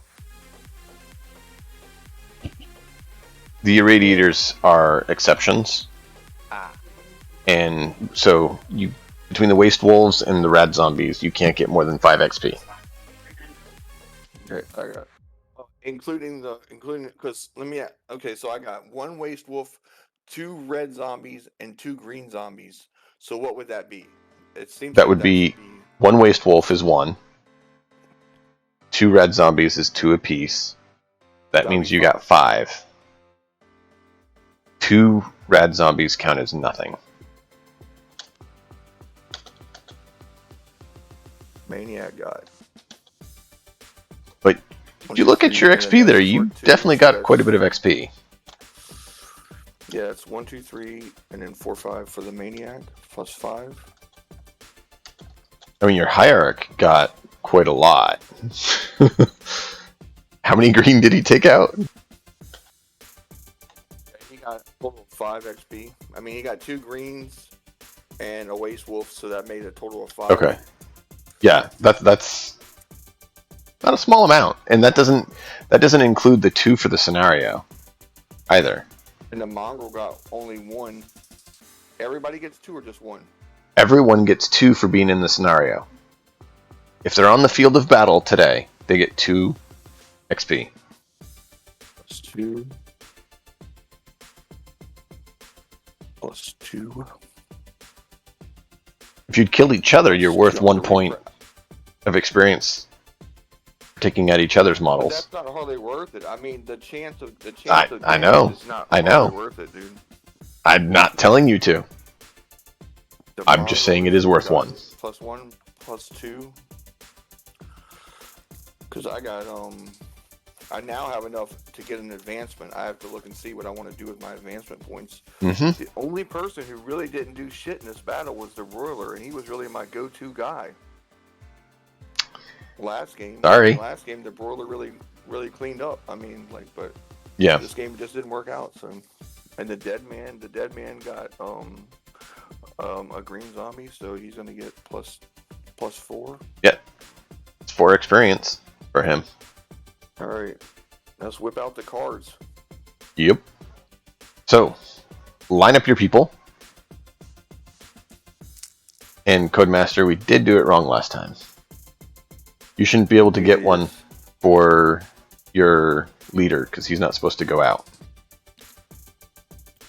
Wait, that's not right. He's not supposed to get one, because he's not only supposed to get 3 cards because he has 3 people. Oh, the leader can go? That's. Let me look. The leader can go, yes, but he can't get. He can only get a card. Right, for one each per. person Yeah, one per person. Right. Thank you. So he only gets 3 cards. Yeah, that's the rule. As far as I remember it, I mean, you can double check that for me, but like my mongrel can't get points. Yeah, because he's a beast. Points. That's why like Tomo is gonna have a problem because he has all those animals and they can't get cards, you know. So, but he does have a pretty fat, you know, like stock of livestock for me to slaughter up, but.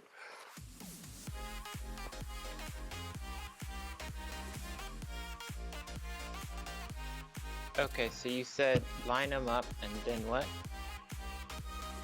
I'm looking at the rules. Give me a second. I want to make sure they say whether you can or can't do Warlord. Each player places them face front at their models, in order. So yeah, you have to have a model to do it, and they have to have been participated. Cannot they can't work the farms or anything like that. That's what you're Right. thinking about, I think. Right. I'm getting those two crossed. I think that's the rule you're confusing with, yeah. Yep. Because the Warlord has to go on the mission. Because you have to have a leader on the mission, and that's the difference.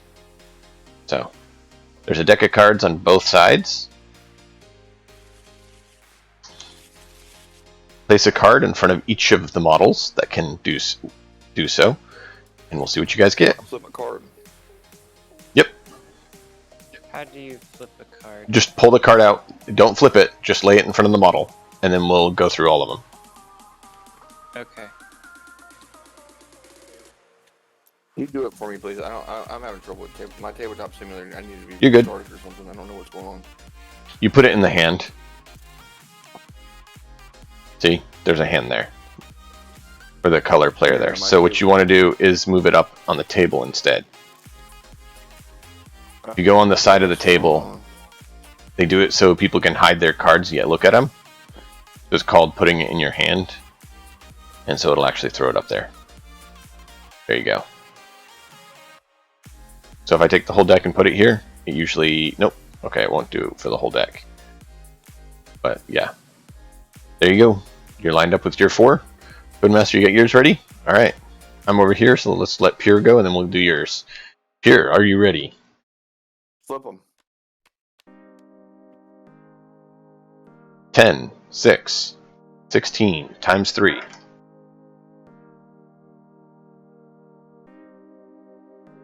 That's 45, 48. 48, right? Give me a 48. second, I forgot one thing. Rewards.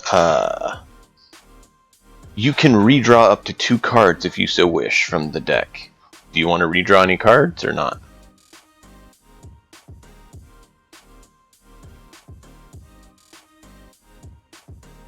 I don't know what the rewards are for the Jack and Joker. I don't. Is it a Joker Don't. or an Ace? It's Joker. You don't get to look at that. You have to decide before looking at it. I'll just keep what I have. Okay. Oh no, I'll re-roll the 6. I'll redraw the 6. I'm sorry, I'll redraw the 6. Okay. 5. Oh, in your face, chicken grease. Unfortunate call, Rodney. Good job. That's not a 103 barter script for you. Nice. We will handle the other 2 later, so just pause for a moment. Codemaster. 103. 103 is what you got. Yeah. I'd see some more dead men in my future. You do have a limit to the mercenaries you can acquire. Really? Hold on. Yep. I'm be AFK. I gotta use bio and then get a. You good? Whoa. So you get 9 barter script. It's my barter script. I know. Total of 41. Okay, so Since 41 Pure's away, barter we will do script. yours first.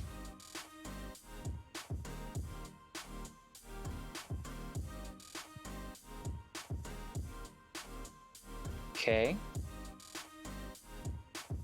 Jack of Hearts. I'm looking for it. Give me a moment. So, let's see, that is who? Simon is exploring the wasteland, and he ventures into part of the wasteland that is avoided by a lot.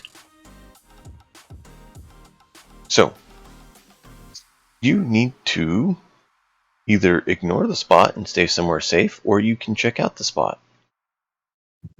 I've definitely been checking out spots. Okay, it's a spot most avoid, so that's why I said it. Go ahead and roll a survival test, sir. This is not against radiation, so it's just a straight metal test.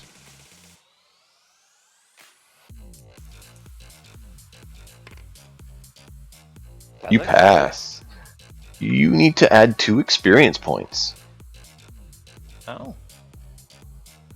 I shouldn't have touched that thing, huh? Actually, he's also able to find 30 barter script worth of goods. Oh. Nice. So, that's that one. Experience is nice.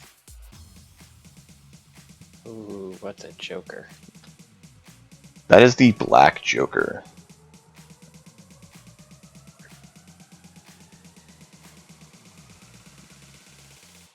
What'd you get? An interesting card. Theodore, Little adventure for Simon. Yeah. you're approached by someone who has a lucrative contract for a lucrative job opportunity. Do you choose to accept or not? Yeah. We could use some lucre. Okay. Build our base. and reclaim You're it. recruited into a band of peacekeepers that are hunting a large, dangerous mutant. You need to pass a survival test. Target 12. Okay. So, 2 higher than normal. Roll.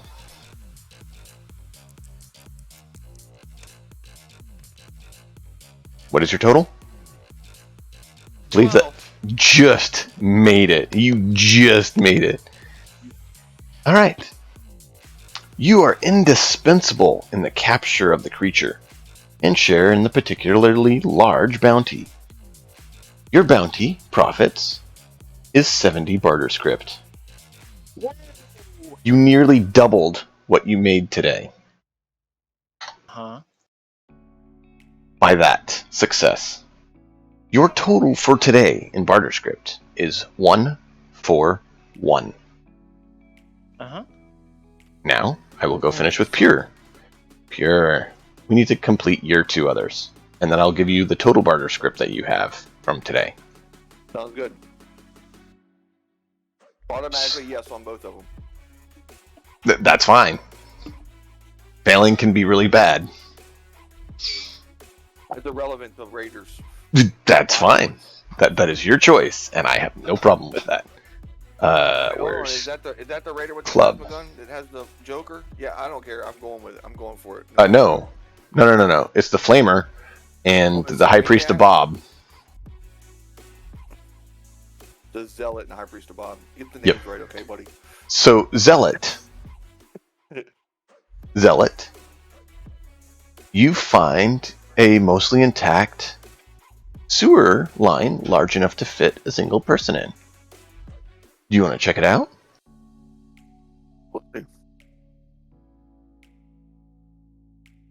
All right, so you check it out. I need you to roll a survival test.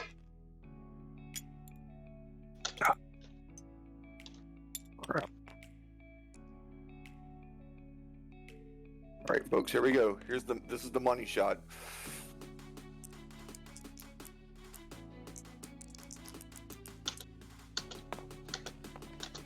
What'd I get? What'd you roll? I'm trying to see. Oh, crit! Is there bonuses for crits? No, unfortunately. Just that you don't have to worry about the bad thing happening. I need you to roll a d3, please.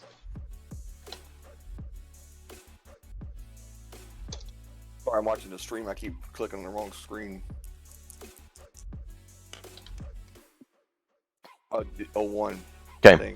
You need to write a note down. After next game, next scenario, your Zealot will, free of charge, gain the Ranger skill. Nice. Free. He also comes back with 20 barter script. You have the Red Joker. Alright, High Priest of Bob.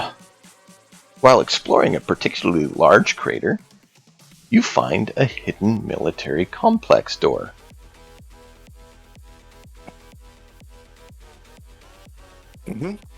Deciding to continue, a pre-fall community of government, COG bunker, designated to help and rebuild the government after the nuclear attacks.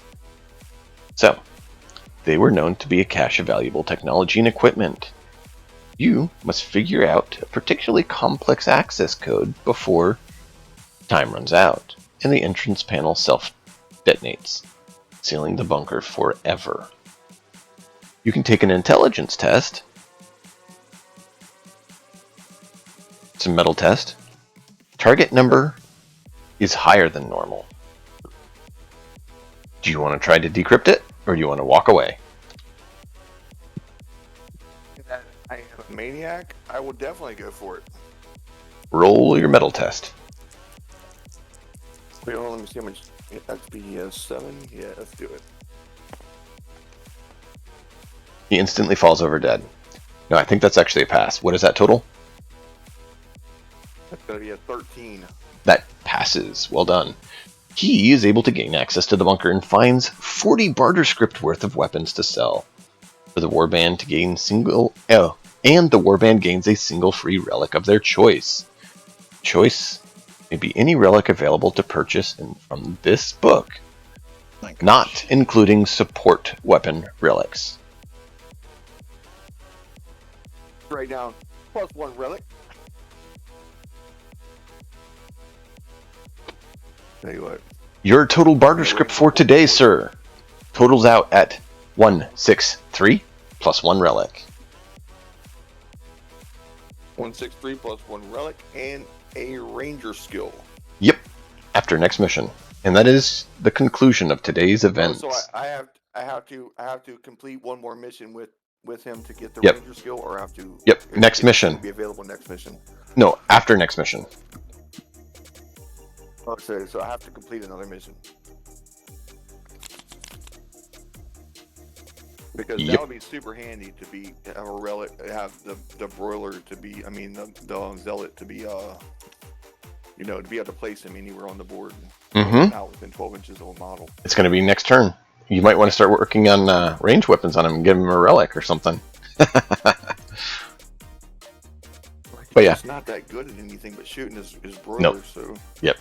So, hey, you got some good stuff. You made pretty good bank, man. 163 for this mission. That's not bad. It's not bad. No, it's not.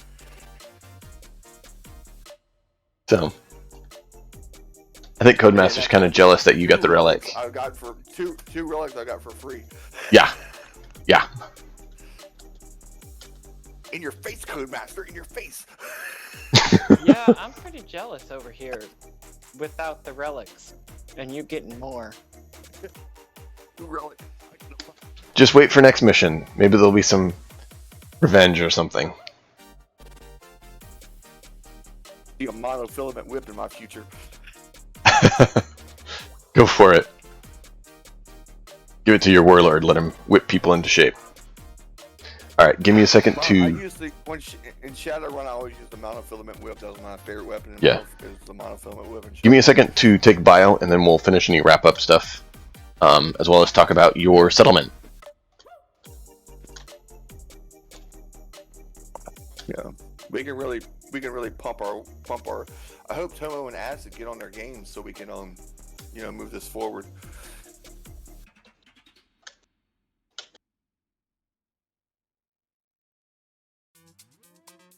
I need to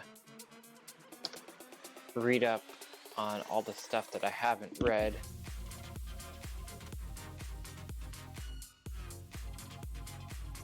Man, I'm really fortunate that I passed that test, dude. Because the Maniac is probably like, he only has a 5 medal. I was really lucky with that roll. Mm-hmm. You're supposed to like, yeah, good job, Gunny. Wow. Well, hey, your dog's not feral anymore, so. Oh, I know, good. and the dog got some XP, and he's not feral anymore. I get to go put him back in the pen and beat him some more, beat him and starve him. Yeah, apparently your strategy's working great. You're a little terrified of what might happen, but it's worked so far. Play Crix in War Machine, which is like, I would say 85% melee. So that's why I went melee in this, because that's what I'm used to playing. Is like, your models are not worth, like, it's not so important to keep your models alive. It's more important to kill things with your models. So that's the strategy I adopted, in this game. So. Codemaster, have you looked at the rules for acquiring relics via purchase? Briefly. There's, so, a couple things that weren't addressed then. My leader has resourceful. Ooh. Forgot about that. That's kind of a good thing for you to remember. Uh-huh. You should probably roll that, shouldn't you? Yeah. Would you remind me as to what it does exactly? You get a D10 additional barter script, just for being you. Yeah. Underwhelming for a Additional skill. 4. It's 4. Still, that bumps you to 145. It's something. Something, yeah. It's just like It's a I think free. it's Tomo that has. Yeah, Tomo has I think a caravan, right? A caravan warband, you know. So he has Well, all he this, is a like remnant warband, which is a mixed conglomerate. But his leader he is has a caravan caravaner, leader, yeah. and he has that skill and rolled a 10. Yeah. Yep. I got a lot of figuring to do to figure out what I want to do with this. What I want to do with my barter script to try to start building my base. I'll get my wife to start helping me build my base because she likes to build shit, you know, like so. There you go. I'd like to show them off next time if you guys have them, just as a fun little. Hey, look what I made. Say Wednesday. I have mine done. Okay. What do you mean show it off? Just you build what you want for your place. If you want to actually build 3D models of it, great. Otherwise, just text based on what you've built for your settlement, your outpost.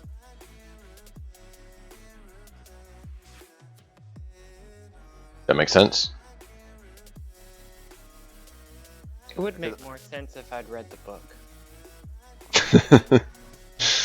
Just pick do you want like a forest or whatever, and then just go to whatever that guy is that has those really good mods for the thing. This is what I'm doing. I shouldn't tell you what to do. I'll just say what I'm doing.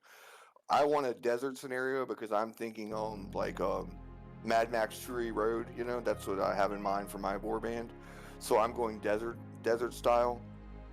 And then I found some ruined religious relics and stuff like that in my in one of those packs of packs of terrain. So that's what I'm gonna do. I'm gonna have a flat desert, and I'm just gonna build off of that. I'm gonna put some ruined statues of churches that have fallen down, statues that have fallen down, etc. You know, that's what I'm gonna do, and then, you know, put the farms up and stuff like that as I need them, as I get them, you know, like so. But that's my plan. I don't know what you plan to do, but I plan on building mine by the building mine with what I want, and you know, you don't have to do it that way, but that's my plan. Is I'm going to use a desert landscape and just start filling it up with fallen statues and buildings and etc. You know, Pretty sure I'm going to make a bunker that you can't penetrate. Well, if it takes more than a flamer and a slaughter blade, I can't get in there. That's the point. Starting to think that the wasteland isn't safe. Maybe that's why it's called Wasteland, not Funland or Happy Land or Nuka Land. Oh, Nuka World. You were a thing. Mutant, I thought he might get the large mutant animal because they say there's some rules where you can get one of those crazy animals.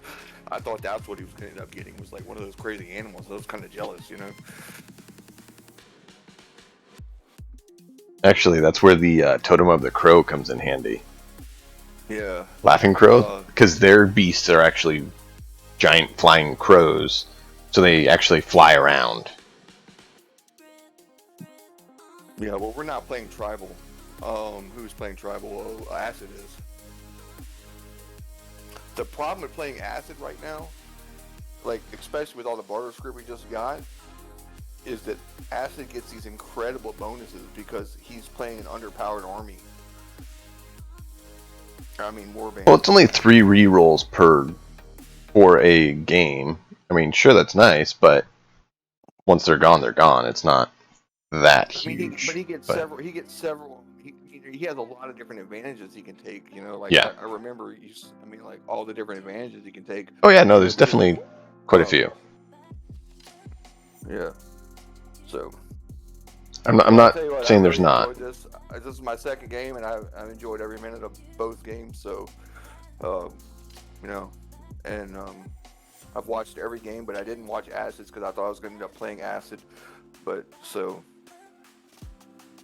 and he hadn't watched mine. So, but I really enjoyed both of them. So, you know, like congrats to all. You know, happy Turkey Day and all that stuff. Anybody else got anything to add? I think that's it for me. Well, I have got any? one. I can tell that you're super enthusiastic about it. And, you know, I haven't had the time or enthusiasm to dedicate to it. But I've been impressed. Like, I've tried some wargaming before, and I just can't get as much into it. The Warhammer Orcs didn't work super well for me. But this has been fun. The rules are fairly simple and they make sense. They're not super complicated. Well, they can be, like you're doing, Pure. But I picked something simple, and I'm building steam, I would say.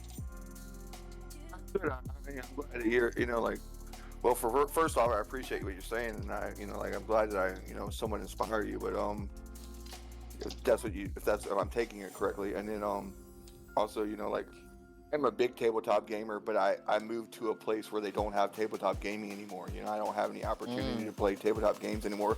When I used to play, at least I played every Tuesday night. I played 1 or 2 games a night on Tuesday night, and then I played a tournament once a month with War Machine. So I played a lot of tabletop games in my life. And then, but this is y'all play Warhammer 40K, and I don't know the rules to that at all. And then, being a War Machine player, it's almost sacrilegious for me to play Warhammer, because it's just, it's the elitism. But hey, this works out for you. Like Codemaster said, that's part of what I like about the rules. They're simple. I'm not opposed to playing Warhammer with you guys, but I just don't know the rules, and I'm a little nervous about getting involved with it because I can tell all of you guys know the rules really well. No. Like, I don't know the exploits and stuff like that. I mean, like, Ninth Ed just came out. Everyone's new to Ninth Ed. Everyone's new to Ninth Ed. It just came out this year. Oh, really? Okay, well, that's cool then. Yeah. No, but I love that this is smaller, is one thing. So it makes it a lot easier for a lot of people to handle, because it's not as stressful. You don't have, 40 models. Yes. The max army size, the max permitted army size, is 20 models. You are not allowed to take more than 20 models. Well, it's a good thing I have tanks, isn't it? Yeah. Yeah. I'm dreading the day that I have to go one-on-one against you, because like that's gonna be. I don't think I can hurt. I mean, it's gonna be very. It's gonna be very difficult to hurt you. I mean, like with your power armor, you're just able to stand there, and just take the damage. Like my guys can't do that. My guys have to just eliminate stuff over and over and over again, which is why I get so many kills, because like if I don't kill them, they kill me. Right. Mm-hmm. And that's why all my guys carry slaughter blades. Except for my warlord, he carries a spear, but all the rest of my guys carry slaughter blades, which have poison damage, and then my flamer, which also has sustained damage. So everything I have has sustained damage, except for the warlord, who doesn't have, so. And then also, obviously the guy with the plasma rifle, but he doesn't necessarily need sustained damage. So.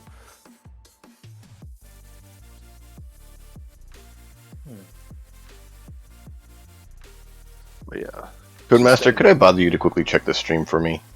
Is that legible to you in the lower left-hand corner, or does it need to be bigger? I wasn't live. I was looking. Okay. See what it says. It's a little bit small, but I can see what it says. But I'm on a small. It's on my small monitor, so. But Codemaster knows you better what you expect, so let him do it. Are you a coder by trade? Yes. What do you Is that better? Codemaster 2B was something I picked in 6th grade. So, what are you asking about? I don't understand. The lower left-hand corner. Is that legible? Wait. Oh, okay. Well, there's some overriding, like it shows Codemaster to be here over these bits wording. Oh wait, lower. You have the 3 blue bars in the lower left hand. Yep. Or you mean the lower right hand? No, left. The bars is what I was talking about. I'm trying to add some of those. I was trying to make sure they're legible. Yes.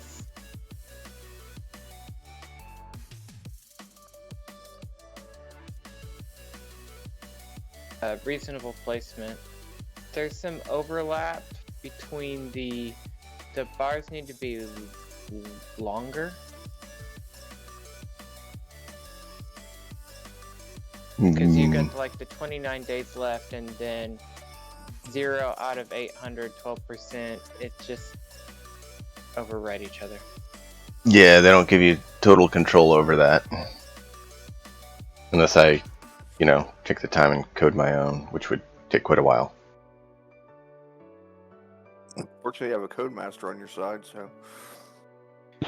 Well, the Codemaster is on his side, and he's dedicated to other projects.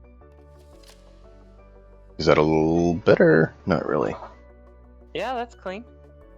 Alright. It looks nicer on my screen. Kid's dead on my screen. That's something we used to say in Dota. Kid's dead on my screen. Cool. Thanks. There's my response to that is programmer's phrase of death works on my machine. Yeah. Yep. Yeah, So,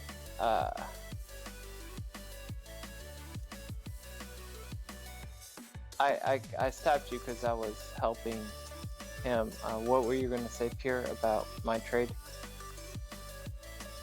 Just I can't type, so my left hand doesn't work so good, so I can't type. But I'm super impressed with coders, and I really, if I could, if I had the skill, that's what I would definitely do.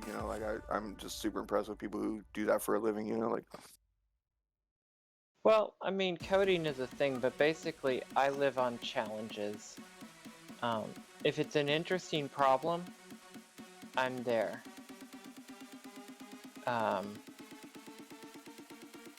But programming is just awesome because my career that pays the bills is also my hobby.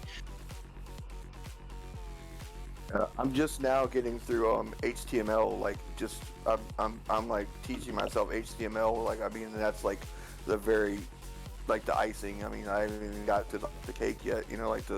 Much less the second layer with SSC and all that stuff. I don't know anything about any of that stuff yet. I'm just trying to work my way through. Work my way through little private lessons that I found online and stuff like that. So there's an easy place to do that. I hate user interfaces.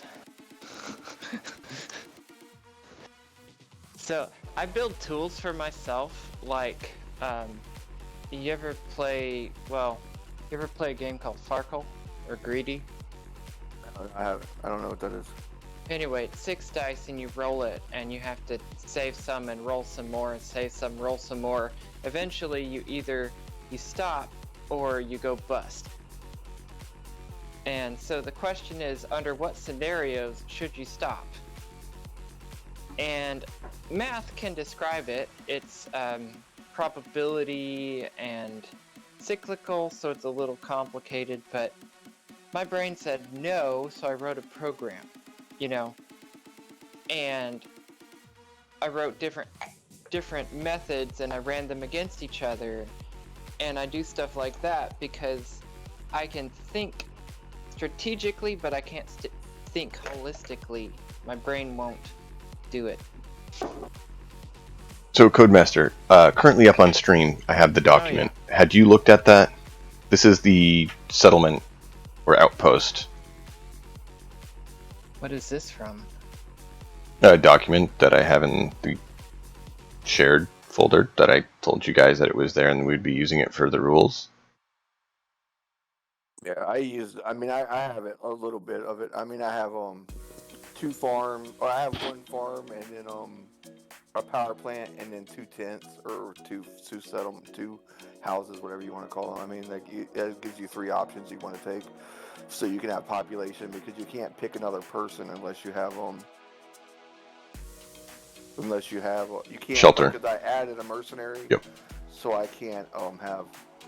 And then there's also rules in there if you read it that you have to pay you have to feed each one of your people 1 food. If not, it costs you an extra barter script per person. But with you, it's only 3 people, so it's not that big a deal. But with me, and I have 6 people, so it's. Yeah, I mean, if he doesn't build anything, it's going to cost him a whole 6 barter script. Right. But well, it'd actually be double that if he. Did the settlers cost you barter script? I was going to say it would be double that because I think he said he had 3 settlers. 4? 4. Okay. So 7. So 14 barter script. There's some really good advantages. Like, for me, the gym is a really great advantage. So I can give my guys +1 melee, like my some of my people. There's some other really great the barricades. I don't know what they're supposed to do, but provides extra defense in the settlement and defense missions. I don't know. It means if your settlement gets attacked, you have some extra defense. You have cover that you can fall behind.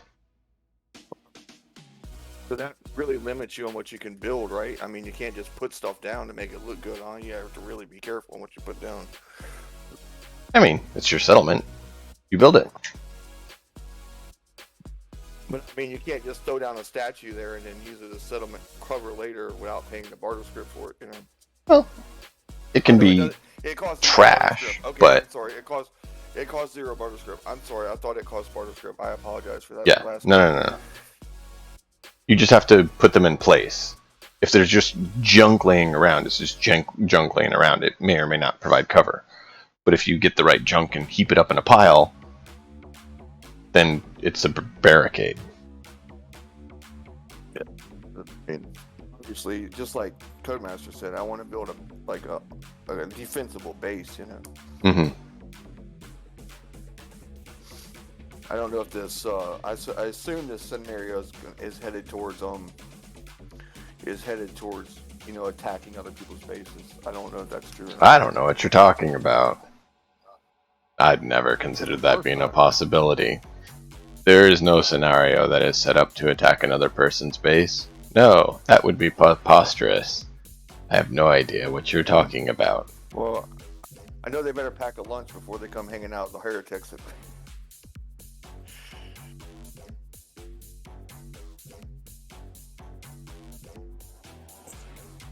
So, yeah. Anyway, though, it's super fun, guys. Cool. I'm glad you guys are enjoying it. Like it's a rule set that I hadn't been able to get anyone to try until now, and I really saw the appeal for it being simple, it being kind of like a Warhammer or War Machine light. It is a skirmish. It's a small skirmish, and the rules are fairly simple. So in my mind, it should be a lot easier for people to get into and be able to handle. Because it doesn't have, excessively complex. Yeah, like War Machine. Yeah, there's a reason I said that one. War Machine's excessively complex. Like, we used to say the War Machine has at your local shop, you have what's called a press ganger that is in contact with Privateer Press, and then he gets the tournaments, and he gets all the leagues and all that stuff, and he gets to give out the badges, and he gets the special rules for this turn and all that stuff. And I forgot where I was going with that anyway. But yeah, they have the press gangers are very. I forgot what you said. And never mind, I lost that whole train of thought. Forget it.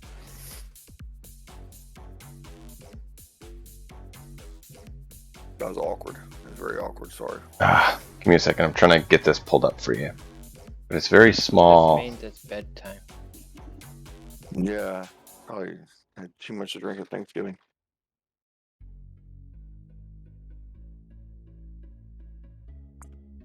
Okay, here you go. Can you read that? No. Yes.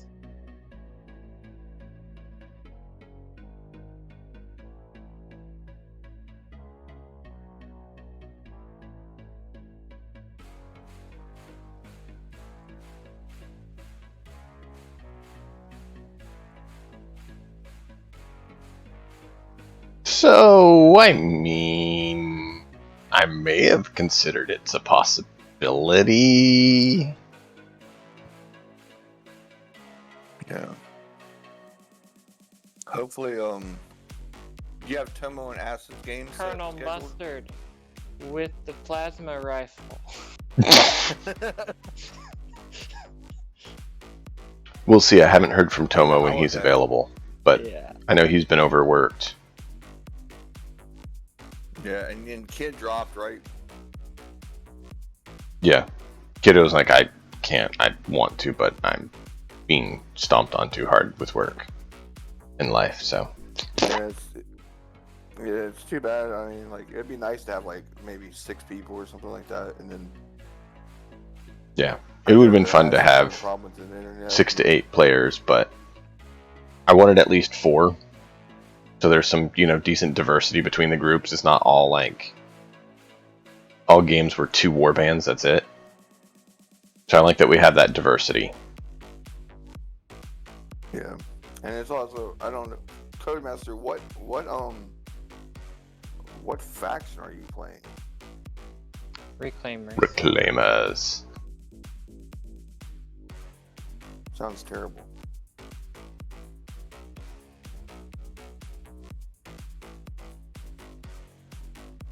So do y'all play, whenever you play a game, like, do you automatically go for a paladin or do you go for the undead? Which one would you go for if you had to pick one or the other? Neither. If those are my only 2 choices, yeah, Paladin. Dimitri? Neither. Yeah, I'm going undead every time. I'm going undead or demon or something like that. I'm always going with the bad guys. There you go. Here's what he is. Preservers. Protectors of the past. Characters of the past. Oh, God.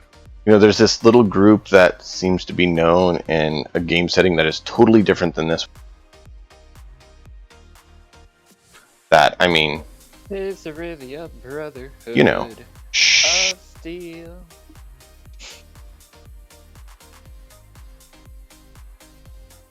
It's somewhat similar. In the series, so whatever.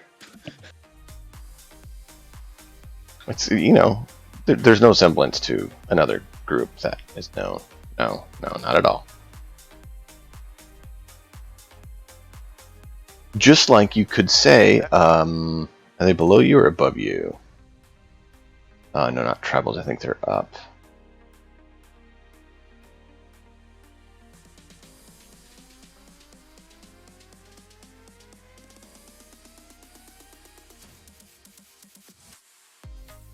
Here you go. This group, the Peacekeepers, Law and the Lawless. They're not anything like, They're definitely not the NCR. No, nothing like it. Anyone who's Caesar's? Are you seriously asking that? What are y'all talking about? Did you look across the table? What are y'all talking about? He doesn't feel like Caesar. Well, no, maybe he does. Raiders. The Me? dogs. Raiders. Raiders aren't Caesars. They're No, very different. Caesar is a raider. The other way around. I don't understand what y'all are even talking about now. You're speaking Okay. another language to me. I'll buy that. We're talking about Fallout. Like, not what Okay, I your don't play Fallout. not what your family plays, not what your family plays. We're talking about the actual lore, like deeper than people just playing a game. Caesar's Legion. Peacekeeper? Hmm? Are you saying I'm a peacekeeper? No. No, No. I'm saying you're a raider. Thing from a peacekeeper. Hail Caesar. Keep in mind, Caesar is a raider, right? And he captures tribal groups and turns them into raiders. So you could potentially He also do... raises tribal if you wanted, but he is a raider. Mm-hmm. And if you look at the raiders, it fits very close with all the raider warbands, as well as Caesar's Legion.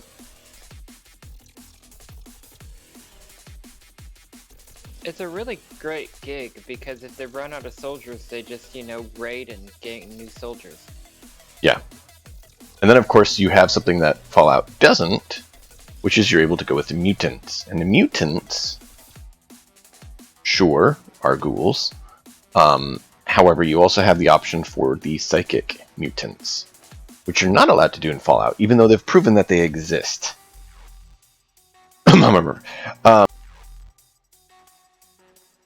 I think that's what I'm gonna spend some on barter script on. I'm gonna get another model, and I'm gonna get a mutant raider, because they have mutant raiders that can have the mutant mutation and I'm not sure about one mutation. The negative, huh? They have one mutation and up to one detriment. And you don't have to take the detriment, right? Not sure. Let's look. I think you're supposed to, but it may just be to reduce the barter script costs. Mutant Raider. Though not constant across bandit groups, many raiders are willing to accept outcast mutants. Many mutants will join with raiders for protection and a chance at loot. The mutants have even shown enough grit and perseverance to assume leadership position in the game.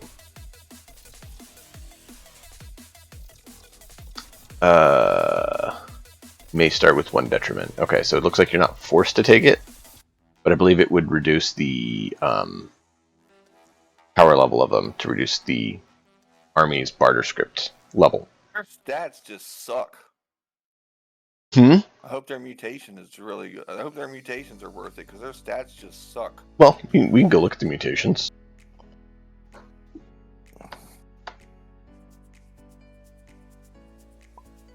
I thought it would be cool to have a mutant raider, somebody with a third head or something like that, or maybe a second head, in fact. There is actually a mutation for second head. Well, if you do that,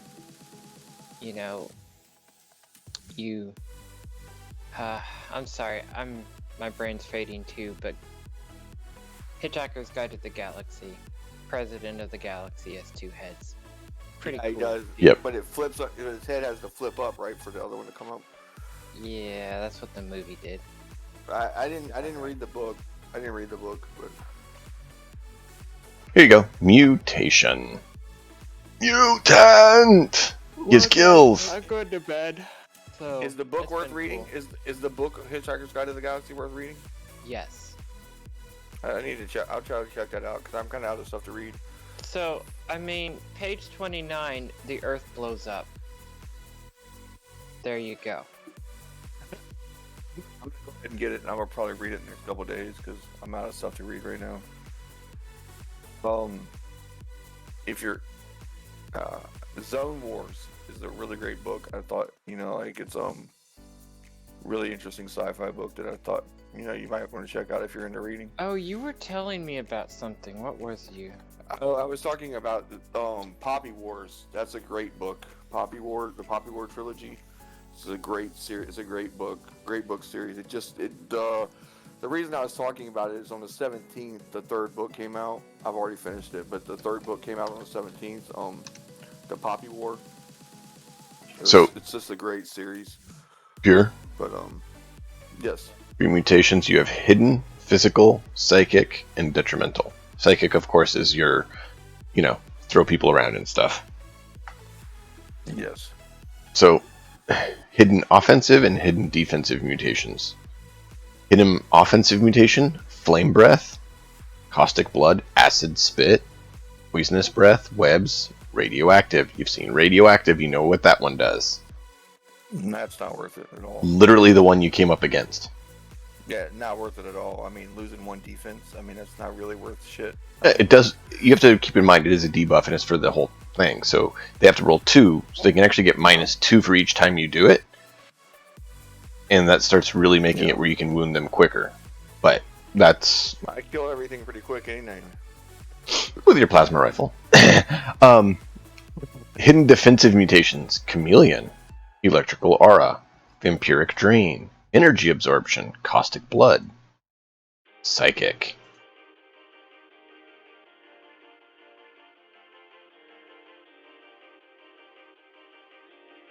So Chameleon model generates electrostatic, naturally blends in with the background. Any model that is 12 inches or more away from the model has to pass an intelligence test if it wishes to attack the model with a ranged attack. Basically, you can't hit me. So, I mean, you can make it where they just cannot attack that model, potentially. Now, it's not guaranteed, because it's, a metal test of 10, so it's activation test, essentially, but still, that is a chance to not be hit at all. Yeah, Or you could, their stats are so low. What are you gonna do Yeah. with? I mean, even if they can't hit you, what are you gonna do with it? I mean, unless you're gonna go up there and just. Well, keep in mind, you also have the other options. Their stats are so low. You have spikes. Okay, so you have other options. You have big, so they're large size, which means they get +1 to its strength and counts as having large general ability, which I believe also gives them an additional wound, but we can double check that in a minute. I think it also gives you brute, doesn't it? Something like that, yeah. But we can look at that. Blob form, its amorphous body, +2 to defense against all ranged attacks from firearms. And all of its close combat attacks have melee range of 1, so you have reach on all your weapons. I like the blob form. Burrow, go under the ground.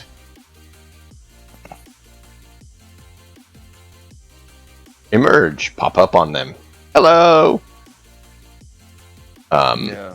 Carapace, you get +2 armor. You just get +2 armor.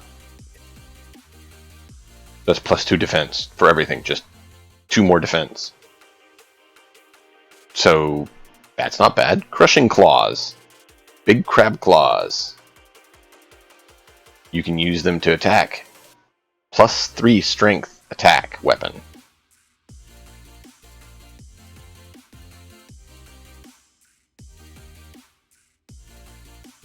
So, I mean, a +3 strength. Crushing Claws is pretty cool. Yeah. +3 strength. Nothing to snaff at. So yeah, he starts out potentially somewhat weak in some ways, but he has a potential for some pretty nice things. Fearful reputation. You're grotesque. People are scared of you. You just basically, it's the same thing as a full reputation skill. It's kind of Nurgle-ish. Yeah. Grasping tentacles. You like tentacles? I do like. I'm a big octopus fan, actually. I have octopus tattoos all Well, over. there you go. Yeah, but are they good? Long arms.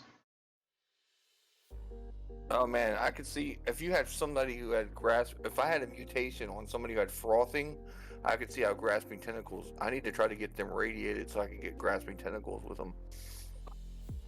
So I mean, you're starting to see how some of these could be useful. Long legs, multiple legs. The crushing claws is the best one I've seen so far. Multi-limbed, prehensile tail.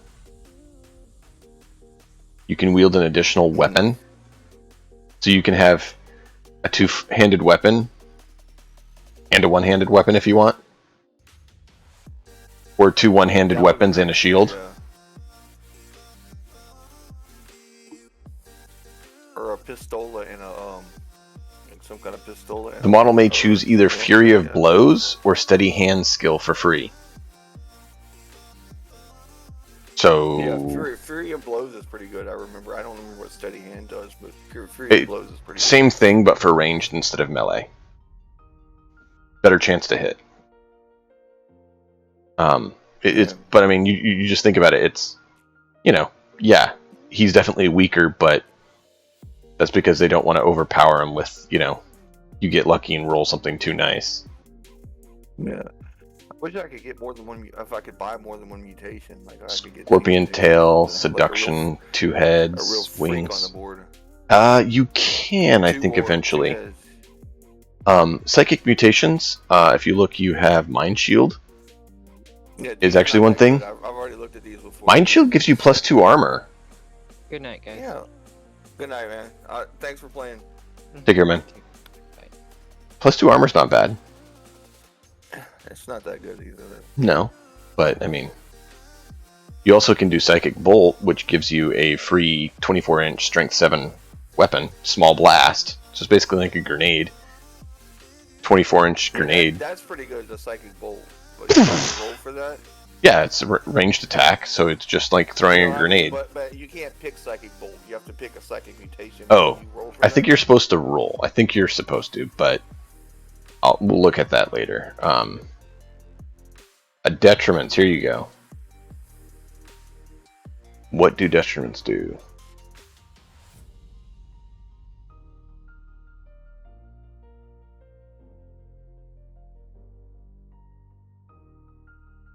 The unending pain. I don't know what it does, but I like it. I'm trying to see what exactly it does.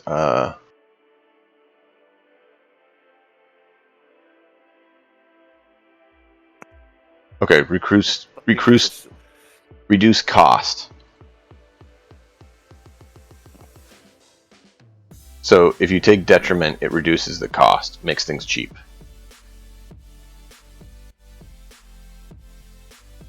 So you can choose to, or you can choose not to, but it's, yeah, it is an option. General abilities we talked about. Huge was that the one we talked about? No. Yeah. Was it huge? No, it was large. Okay, yeah. I was gonna say, I didn't think it was huge. I think it was large, not huge. Yeah. Large. 8 feet tall. Model receives +1 to melee, and the other thing gave him +1 strength. In addition, and an additional wound, so 2 wounds. And takes strength tests to resist any ability that involuntarily moves it or knocks it back. So if someone tries to kick you back, you can be like, Someone tries to knock you prone, Also, they can't block line of sight.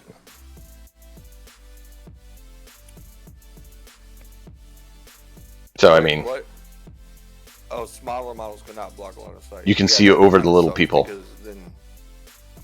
But then they can see you too. Yeah, that's the same True. thing in War Machine because they have medium and large base models, small base models, medium base models. Yeah, everything you can see always the bigger model. Yeah. Yeah, but I mean that's. Mutations I might take. They're pretty cheap. I might just take one and see how he does. Because. Yeah.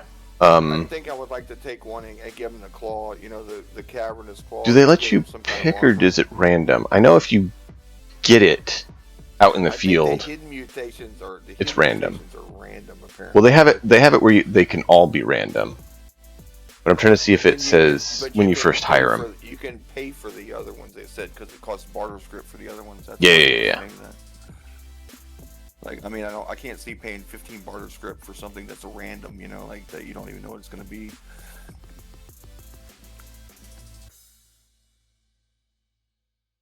I was going to go with a mutant army, but I was in a hurry to build my army because I thought we were going to play a little bit faster than we did. But then other people got held up, and then I had all the shit with my family and all that stuff, and I got held up and everything. So I didn't end up making the mutant army, but I wanted to make a mutant group, But well, if you want to liquidate your warband and reset, that's an option. No, I'm pretty happy with my warband right now. They seem to be doing well. Okay. But yeah, I mean, I have a fair amount. I mean, I could liquidate. I could probably come up with 600 or more points. Okay, so player must randomly roll on the hidden mutation table to determine their mutation. However, a player is able to choose the hidden mutation type by rolling on either offensive or defensive, so you can pick which table you want to roll on. Mutation, gaining mutations.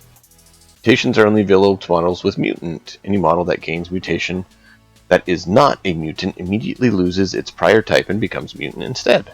A model's entry will specify the amount of mutations it starts with There is no limit to the number of mutations a model may possess. Mutations can be gained in a number of ways, but most prevalent is through fighting battles and gaining experience. These cases are detailed further in the campaign section, but for now, remember that any time a mutant can gain a skill, it may choose to gain a mutation instead. There you go. Yeah, but that's hidden mutations you said right here, and then but it doesn't. Yeah. But how do you buy the ones that cost more? You have to roll for these, or it's for It's standard I advancement. don't Yeah, it's like standard advancement. They're saying. So what about, it's a skill. It's a skill. The claws are not on the offensive. On the offensive things, the claws are not on here. 1 through 6, the claws are not on the crab claws are not on there. Yeah. You know, and they cost 15. They cost 15 barter scripts. That's part of advancement. Instead of using it. Yeah, that's part of the advancement. Okay, so you have to start with a basic mutation and then advance later? I'm not sure on that one. I'm just saying, like, when you advancement, you can pick a skill. And I was trying to find that. I want to look at some real quick. Here you go. Choose a skill or mutation. Advancing.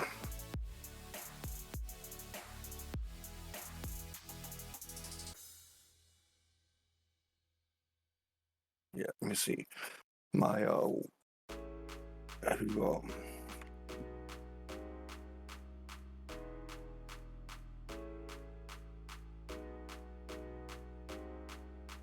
So, your rank and file start with 0 and can advance when they have 5 XP. When they spend their 5 XP, they advance. When a model is available to advance, roll on the following table to see how they improve. And so, you choose to advance, you expend the XP, and you roll and see what they get. If you get 1 or 2 on a D10, it's a skill or mutation. Then you get to pick that skill or mutation. Right. Later this week, once I get figured out how I want to spend all my points in my barter script, I will get up with you on your stream and I'll roll online so you can see my rolls for my advancing. Because I have, I think all my models are available except for the one that stayed out this match. I think all my models are available for advancement. Okay. Well, we might do a bit of an off game session where we can bring everyone in to show what they've chosen to do with their settlement and if they've built a settlement, and then also do any advancement people want to do and introduce any new party members, and if they are able, go ahead and name the party as you've done. Hopefully the others have. I mean, your warlord could use a name and your dead men could use a name. My dead man's name is Wraith. Okay.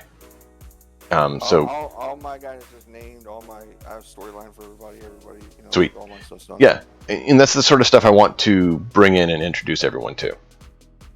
So I want to. I have more time. I have more time than everybody else because I'm disabled. So I mean, I'm home all the time. So it's not really fair. Which I get that, and that's why I'm not faulting everyone else. But I would like to get there with them as well, if possible, so that you can come in and, you know, you basically get the floor for a bit and you tell everyone about, hey, this is, you know, the warlord named, this is their war band, this is all the different people's names.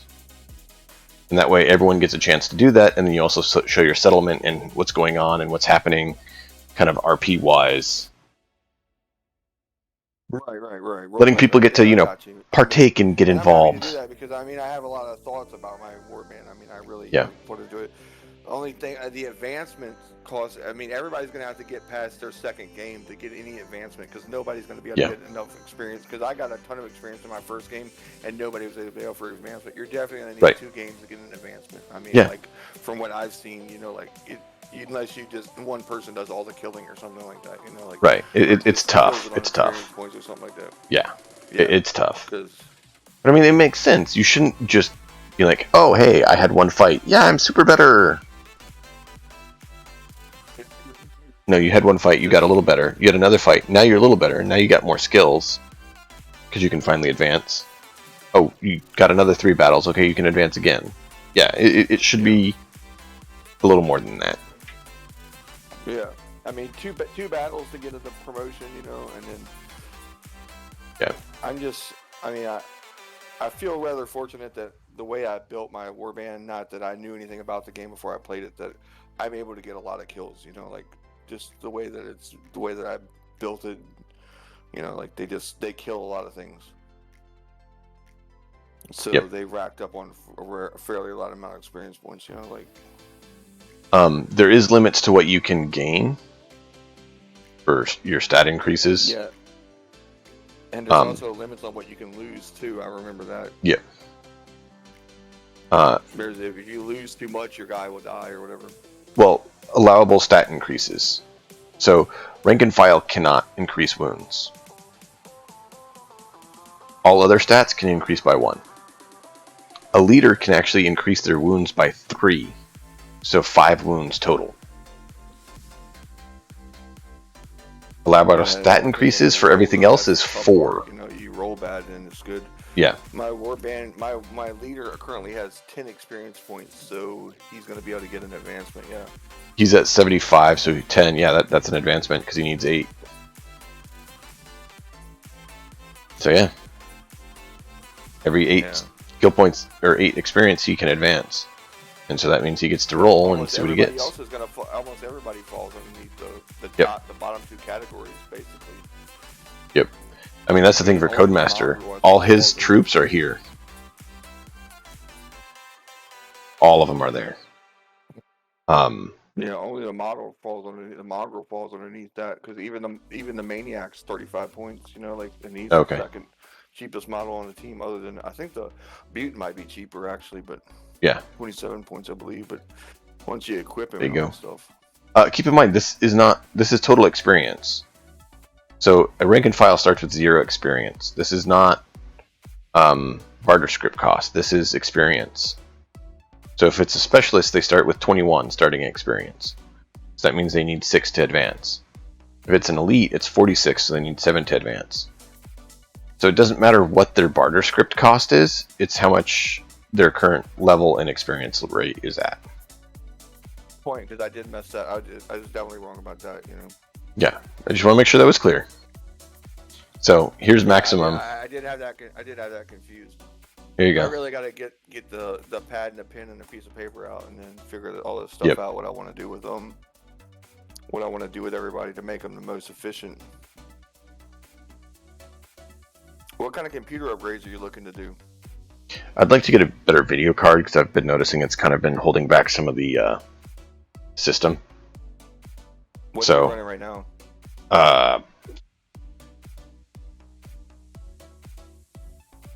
You have to ask me when I'm tired, man. No, that's fine. You don't no, I don't blame you. It's just if you're not going to tell me, that's fine. I do want to. It's just I'm trying to recall with a super groggy brain. Or is it Radeon? It's an NVIDIA right now. I thought about switching to. NVIDIA's the best. Don't ever use Radeon or shit. But some of their stuff recently they've done pretty good, but I understand what you're saying. I don't care for them at all. But I have, like right now, my whole computer's upgraded except for my video card. Right now, I'm still using a 4 gigabyte NVIDIA 960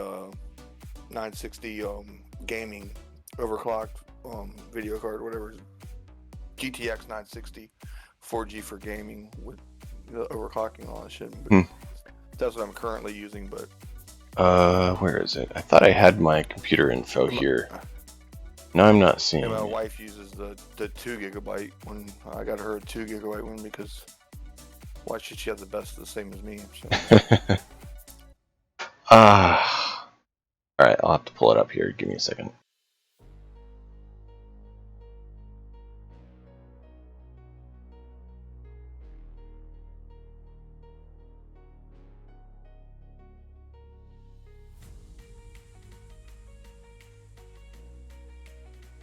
Some of the newer stuff hasn't been optimized, and so it lags out if I'm doing anything else. This land is my land, and Medieval Dynasty have both had problems running if I have anything else really going on. Oh, and Baldur's Gate 3 had a problem as well. It was a little bit lagged out some on that.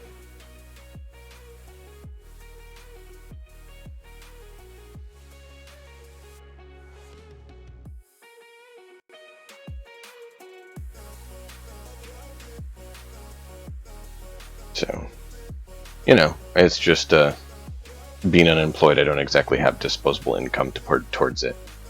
I totally understand. Like, I mean, my when my I had the old AMD 3+ socket, and I had to whenever that burned up, I had to upgrade to the AMD 4+ socket. And I mean, it broke the bank. It was like $600 to rebuild my computer. That's the thing. Like, that's not even like the best video card. It'd really be good to get the better one, but the better ones are like $1,500. And that's if you don't have to go through a scalper, which you have to technically now. Just for my core computer part. I mean, my video card was $300 or whatever, but my my core PC was like to rebuild the parts and you reuse what I had left over. It was $600 in parts. Just to get my computer back up and going again. And I got, like I said, upper mid-grade parts. Which I actually needed to upgrade a few other parts of my computer, but my brother was very gracious to the channel and supported it and sent me a few parts. So that was awesome. So that's actually why I haven't had so many issues and why he's now kind of permanently stuck on the channel supporter list. Are you using AMD or Intel? Intel right now. As far as your processor goes, it's an Intel processor. Yeah, I don't know anything about them. I use AMD. I don't know the sockets. I typically find Intel and NVIDIA function better together, and AMD function better together. Yeah, I disagree, but it's you can agree to disagree, Yeah, I've had both in my life, and from my experience, that seems to be the case. They just seem to play nicer. Graphics cards. I mean, like Radeon graphics cards are terrible, in my opinion. They're just like they used to be extreme. They extremely underperform, in my opinion. Yeah, they used to be kind of the underdogs, but we're half the price.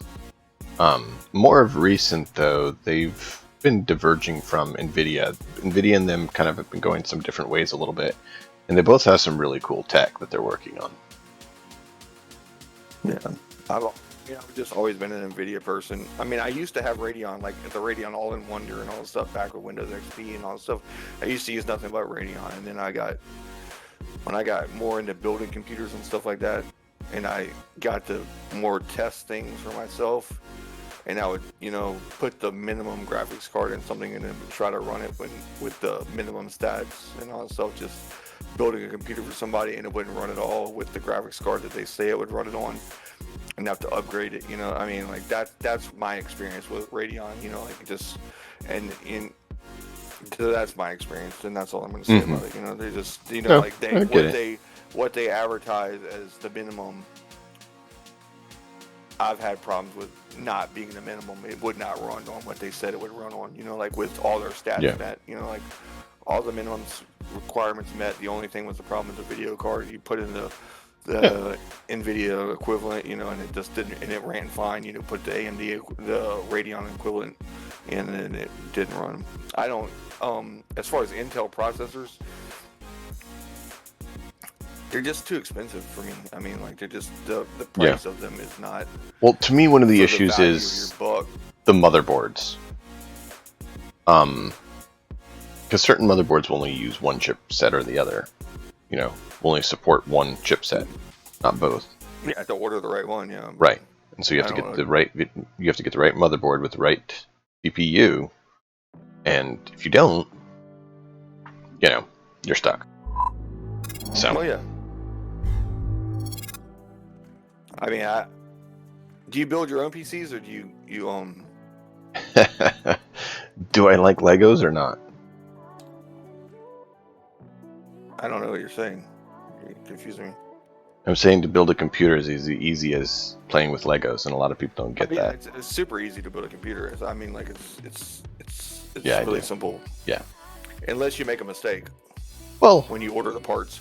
Yeah, but that's an issue with ordering, not building. Yeah. Putting it together is not that challenging.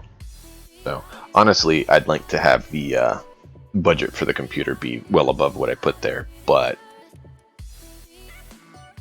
realistically, I know that's not currently where we're at. 570. Like right now, my motherboard's a 570X, like X570 motherboard. So I had to look it up real quick. Thank you all for joining us for this game. It has been a blast. Be sure to follow and turn on notifications if you haven't. Join us all next time for more fun. Remember, until then, as always, enjoy the story. We'll see you all next time.